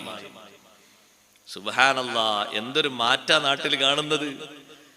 ഖാജാ തങ്ങളെ എതിർക്കുന്നതിന് വേണ്ടി മുന്നോട്ട് വന്ന, ഇങ്ങനെ ഒരുപാട് കാര്യങ്ങൾ കാണിച്ചുകൊണ്ട് മുന്നോട്ട് വന്ന മനുഷ്യൻ അവസാനം ഖാജാ തങ്ങളെ മുന്നിൽ വന്നിട്ട് പറഞ്ഞു, ഇൻകുന്ത തുരീദുൽ ഹയാത ഉഖ്റുജ് മിൻ ബിലാദിനാ, നല്ല നിലക്ക് ജീവിക്കാൻ ആഗ്രഹമുണ്ടെങ്കിൽ ഞങ്ങളെ നാട്ടിൽ നിന്ന് പോയേക്കണം, അല്ലെങ്കിൽ ഞാൻ ചില വിദ്യകളൊക്കെ ചെയ്യും, പിന്നെ നിങ്ങളെ ജീവിതം ബാക്കി ഉണ്ടാകൂല.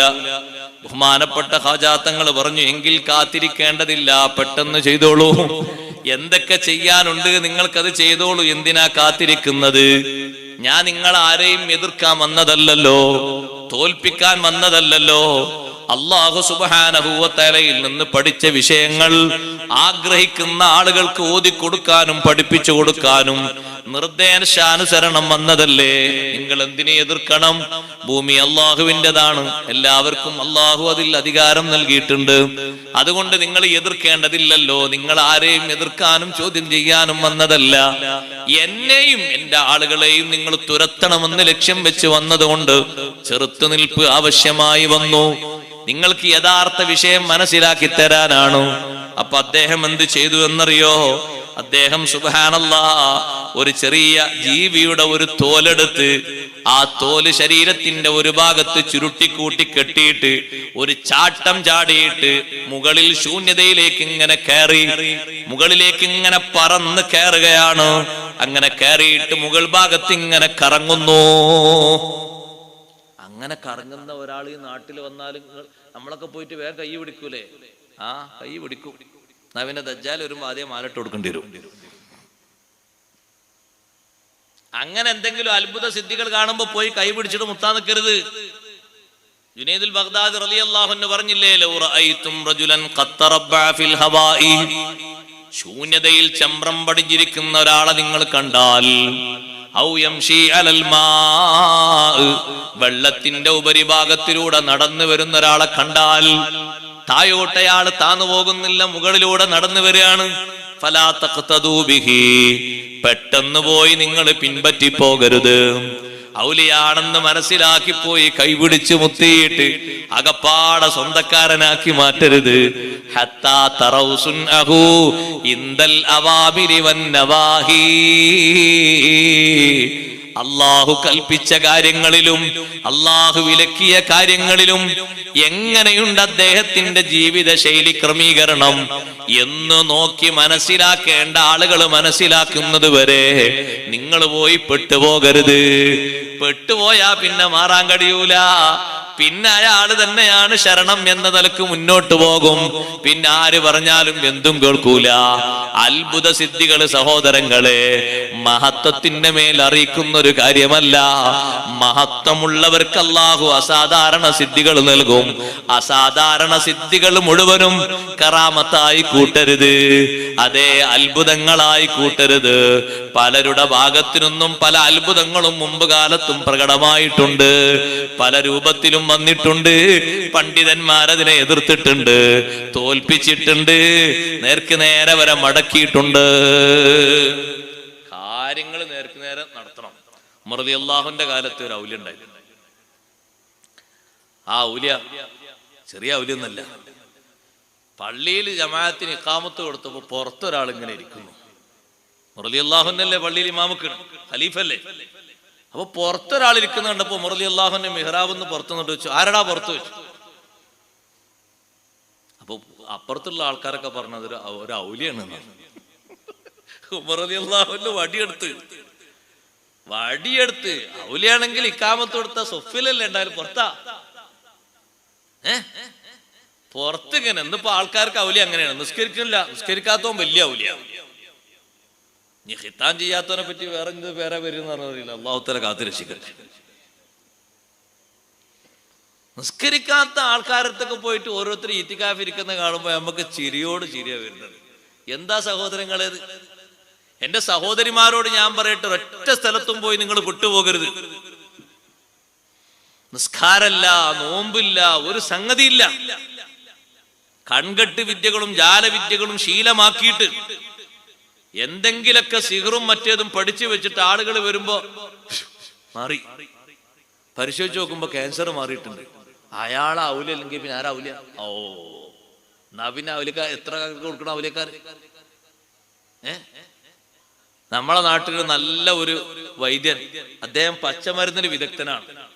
ചില രോഗങ്ങൾക്കൊക്കെ പച്ചമരുന്ന് നിർദ്ദേശിച്ചാൽ 2 ദിവസം കൊണ്ട് ആ അസുഖം മാറും. അയാൾ ഔലിയാവോ? ആകോ? സഹോദരങ്ങളെ, എന്തെങ്കിലും ഇങ്ങനത്തെ വിദ്യകൾ പഠിച്ചു വെച്ചിരുന്നിട്ട് ഔലിയാകൂല. അങ്ങനെ പോയി കുടുങ്ങരുത് ആരും. എത്രയോ സഹോദരിമാരങ്ങനെ പോയി പെടുന്നു. അള്ളാഹു കാത്തുരക്ഷിക്കട്ടെ.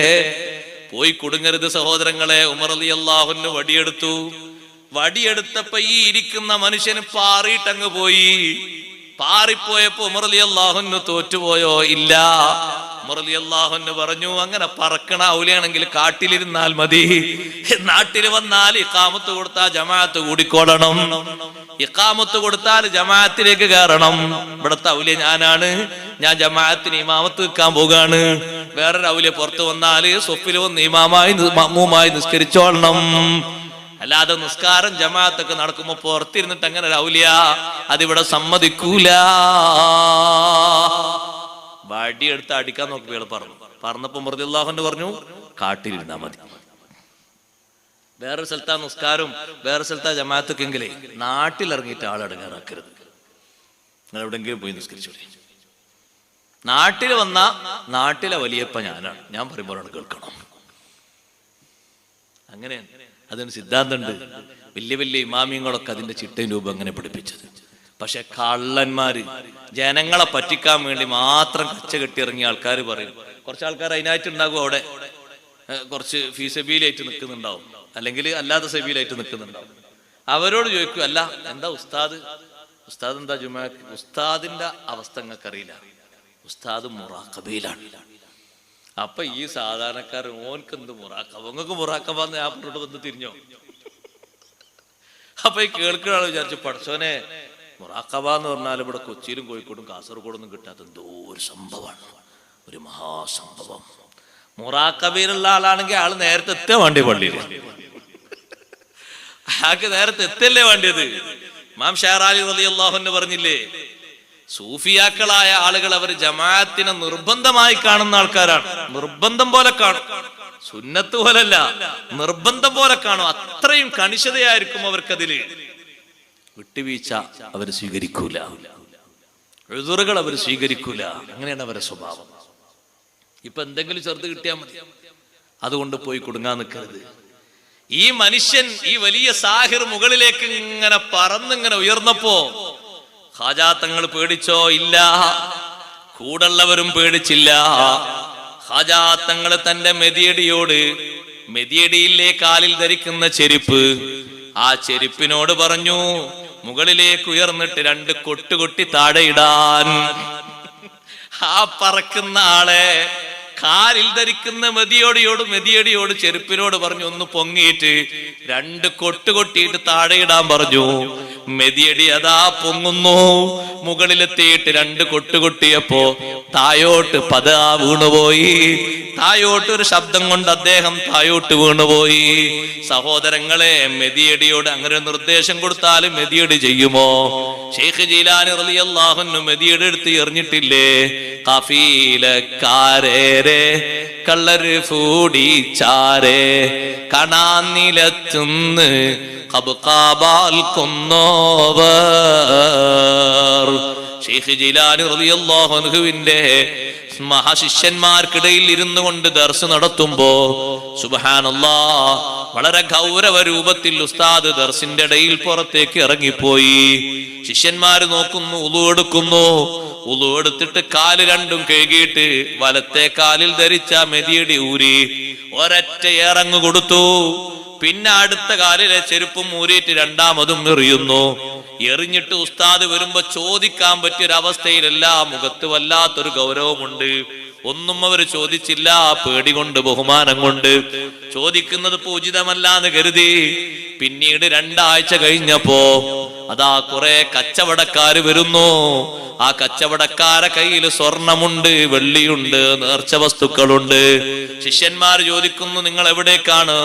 ഞങ്ങൾ ശൈഖ് ജീലാനി റളിയല്ലാഹു അൻഹു കാണാൻ പോവുകയാണ്. അപ്പൊ ശിഷ്യന്മാർ നോക്കുമ്പോ ഉസ്താദിന്റെ 2 ചെരുപ്പും അവരെ കയ്യിലുണ്ട്. ഇത് ഞങ്ങളെ ഉസ്താദിന്റെ മെതിയടിയാണല്ലോ, അത് എവിടുന്നാ കിട്ടിയത്? അതെ, ശൈഖ് ജീലാനി റളിയല്ലാഹുവിന്റെ ചെരുപ്പാണ് എന്ന് കരുതിയിട്ടാ ഞങ്ങൾ ഇതെടുത്തത്. ഞങ്ങൾ കച്ചവട സംഘമാണ്. ഞങ്ങളെ നാട്ടിൽ നിന്ന് പുറപ്പെട്ടൊരു സ്ഥലത്തെത്തിയപ്പോ കൊള്ളക്കാര് ഞങ്ങളെ പിടിച്ചു കെട്ടി. ഞങ്ങളെ കയ്യിലുള്ള വസ്തുവകകൾ, ഞങ്ങളെ കച്ചവടത്തിന് വേണ്ടി ഞങ്ങൾ കൊണ്ടുവന്ന എല്ലാ ദിർഹമും ദീനാറും അവർ കൊള്ളയടിച്ച് പലരെയും കെട്ടിയിട്ടപ്പോ ഞങ്ങളെ കൂട്ടത്തിൽ ഒരാൾ പറഞ്ഞു, അബ്ദുൽ ഖാദിർ, ഷെയ്ഖ് അബ്ദുൽ ഖാദിറിന് നമ്മൾ വല്ലതും നേർച്ചയാക്കിയാലോ? നേർച്ചയാക്കിയാൽ ഈ അപകടത്തിൽ നിന്ന് നമുക്ക് രക്ഷ കിട്ടുമല്ലോ എന്ന് പറയേണ്ട താമസം നേർച്ചയുടെ വിഷയം പറഞ്ഞപ്പോഴേക്ക് വലിയൊരു ശബ്ദം ഞങ്ങൾ കേട്ടു. പിന്നെ കുറച്ചു കഴിഞ്ഞപ്പോ രണ്ടാമത്തൊരു ശബ്ദവും കേട്ടു. പിന്നെ ഏതാ ഞങ്ങളെല്ലാവരെയും കെട്ടയിച്ച് വിട്ടിട്ട് ചോട്ടാ കൊള്ളക്കാര് പറഞ്ഞു, നിങ്ങളെ സാധനങ്ങളൊക്കെ എടുത്തിട്ട് സ്ഥലം വിട്ടേക്കണം. ഞങ്ങൾ പോയി നോക്കുമ്പോ തലവന്മാരെ രണ്ടുപേരും ചെരുപ്പിന്റെ ഏറ് കൊണ്ടിട്ട് മരണപ്പെട്ട് കിടക്കുന്നു. ഈ ചെരുപ്പ് കണ്ടപ്പോ ഞങ്ങൾ മനസ്സിലാക്കി ഇത് ഷെയ്ഖ് ജീലാനി തങ്ങളെ മെതിയടിയായിരിക്കുമെന്ന് കരുതിയിട്ട് എടുത്തു വന്നതാണ്. അവര് ചോദിച്ചു, എന്നാണ് ഈ ചെരുപ്പ് കൊണ്ട് എറിഞ്ഞത്, എന്നാണ് ഈ ചെരുപ്പ് കൊണ്ട് അവിടെ സംഭവിച്ചത്? ആ കച്ചവടക്കാര് പറഞ്ഞ ദിവസവും ശിഷ്യന്മാര് ഉസ്താദ് എറിഞ്ഞ ദിവസവും രണ്ടും വെച്ച് കൂട്ടി നോക്കുമ്പോ രണ്ടും ഒരേ ദിവസമാണ്. ശരിയാണ് ഇവര് പറയുന്നത്. ഉസ്താദ് എറിഞ്ഞ അതേ ദിവസം തന്നെയാണ് സംഭവം സംഭവിച്ചത്. എത്രയോ കിലോമീറ്റർ അകലെ നടക്കുന്ന സംഭവം റബ്ബ് സുബ്ഹാനഹു വ തആല അവർക്ക് ലൈവായി കാണിച്ചു കൊടുത്തു. ഓൺലൈനിന്റെ ഉപകരണങ്ങളും സഹായങ്ങളും ഒന്നും വേണ്ട. ഔലിയാക്കളെ ഖൽബില്ലയോ, അത് സഹോദരങ്ങളെ ഏറ്റവും വലിയ ഓൺലൈനാണ്. ഓൺലൈൻ ചിലപ്പോഴൊക്കെ കട്ടായി പോകാറില്ലേ, റേഞ്ച് കുറഞ്ഞിട്ട് നിലച്ചു പോകാറില്ലേ, ചിലപ്പോ ഏതെങ്കിലും ആളുകൾ ഏതെങ്കിലും സംഗതിക്ക് വേണ്ടി നിർത്തിവെച്ചാ നിലക്കാറില്ലേ. പക്ഷേ ഇവരെ ഖൽബുണ്ടല്ലോ, അതങ്ങനെ കെട്ടുപോകൂല. ഖുലൂബുൽ ആരിഫീന ലഹാ ഉയൂനു തറാ മാ ലാ യറാഹുൻ നാദിറൂന. ആത്മജ്ഞാനികളുടെ ഹൃദയങ്ങൾ, അതിന് പ്രകാശപൂരിതമായ വേറെ കണ്ണുകളുണ്ട്, കാഴ്ചകളുണ്ട്. സാധാരണ നോക്കുന്നവര് നോക്കിയാൽ കാണാത്ത ഒരുപാട് ഒരുപാട് അത്ഭുതങ്ങള് ദൂരം വ്യത്യാസമില്ലാതെ, ആളുകൾ വ്യത്യാസമില്ലാതെ അവര് കാണുന്നു, മനസ്സിലാക്കുന്നു, പ്രതികരിക്കുന്നു. കച്ചവടക്കാര് ഷെയ്ഖ് ജീലാനി റളിയല്ലാഹുവിന്റെ അടുത്തേക്ക് എത്തി നേർച്ച വസ്തുക്കളൊക്കെ കൊടുത്തു. ഈ രണ്ട് ചെരുപ്പും കൊടുത്തിട്ട് ഉസ്താദിന്റെതല്ലേ എന്ന് പറഞ്ഞു. അതെ, നിങ്ങൾ അവിടെ ബുദ്ധിമുട്ടിലായ സമയത്ത് നേർച്ചയാക്കിയാലോ എന്ന് പറഞ്ഞപ്പോഴേക്ക് ഞാൻ നിങ്ങളെ സഹായിച്ചു പോയി. അങ്ങനെ 1, 2, 10 സംഭവങ്ങളല്ല, ധാരാളമുണ്ട്. ബഹുമാനപ്പെട്ട ഹാജാ തങ്ങൾ മെതിയടി കൊണ്ട് മുകളിൽ പോയി എറിയാൻ വേണ്ടി, അടിക്കാൻ വേണ്ടി പറഞ്ഞപ്പോ അടിച്ച് താഴെ വീണു. താഴെ വീണ ആള് പരിഭ്രമിച്ചു പോയി. രാജാവും കൂട്ടരൊക്കെ പരിഭ്രമിച്ചു. ഷെയ്ഖ് റളിയല്ലാഹു അൻഹു ആ മനുഷ്യന് ഒരു പാത്രം വെള്ളം കൊടുത്തു. അല്ലാതെ വിശന്നിട്ടുണ്ട് അദ്ദേഹം. മാഷാ അല്ലാഹ്, അൽഹംദുലില്ലാഹ്. അല്ലാഹു അക്ബർ, അല്ലാഹു അക്ബർ, അല്ലാഹു അക്ബർ. ലാ ഇലാഹ ഇല്ലല്ലാഹു വല്ലാഹു അക്ബർ, അല്ലാഹു അക്ബർ വലില്ലാഹിൽ ഹംദ്. മാഷാ അല്ലാഹ്. ബഹുമാനപ്പെട്ട സയ്യിദ് അവർകൾ നമ്മുടെ സദസ്സിലേക്ക് എത്തി. സഹോദരങ്ങളെ ഇരിക്കെ, ഒന്ന് മുന്നോട്ട് കയറിയിരിക്കെ. ആ സദസ്സൊന്ന് ഭംഗിയാക്കി. പുറത്ത് നിൽക്കുന്ന, പള്ളിയുടെ ഭാഗത്ത് നിൽക്കുന്ന ആളുകളൊക്കെ, നമ്മുടെ മജ്ലിസ് ലക്ഷ്യമാക്കി വന്നവരൊക്കെ ഇങ്ങോട്ട് കയറിയിരിക്കണം. ആരും ഇനി പുറത്ത് നിൽക്കേണ്ടതില്ല. മുത്തഅല്ലിമീങ്ങളും അവിടെ നിൽക്കുന്ന ആളുകളൊക്കെ സദസ്സിലേക്ക് കയറിയിരുന്ന് സദസ്സ് ഭംഗിയാക്കണം. സയ്യിദ് അവറുകളുടെ നസീഹത്തും പ്രാർത്ഥനാ മജ്ലിസും നടക്കാൻ പോവുകയാണ്. ബഹുമാനപ്പെട്ട ഖാജാ തങ്ങളുടെ ബറക്കത്ത് കൊണ്ട് അല്ലാഹു നമ്മുടെ സദസ്സ് സ്വീകരിക്കുമാറാകട്ടെ.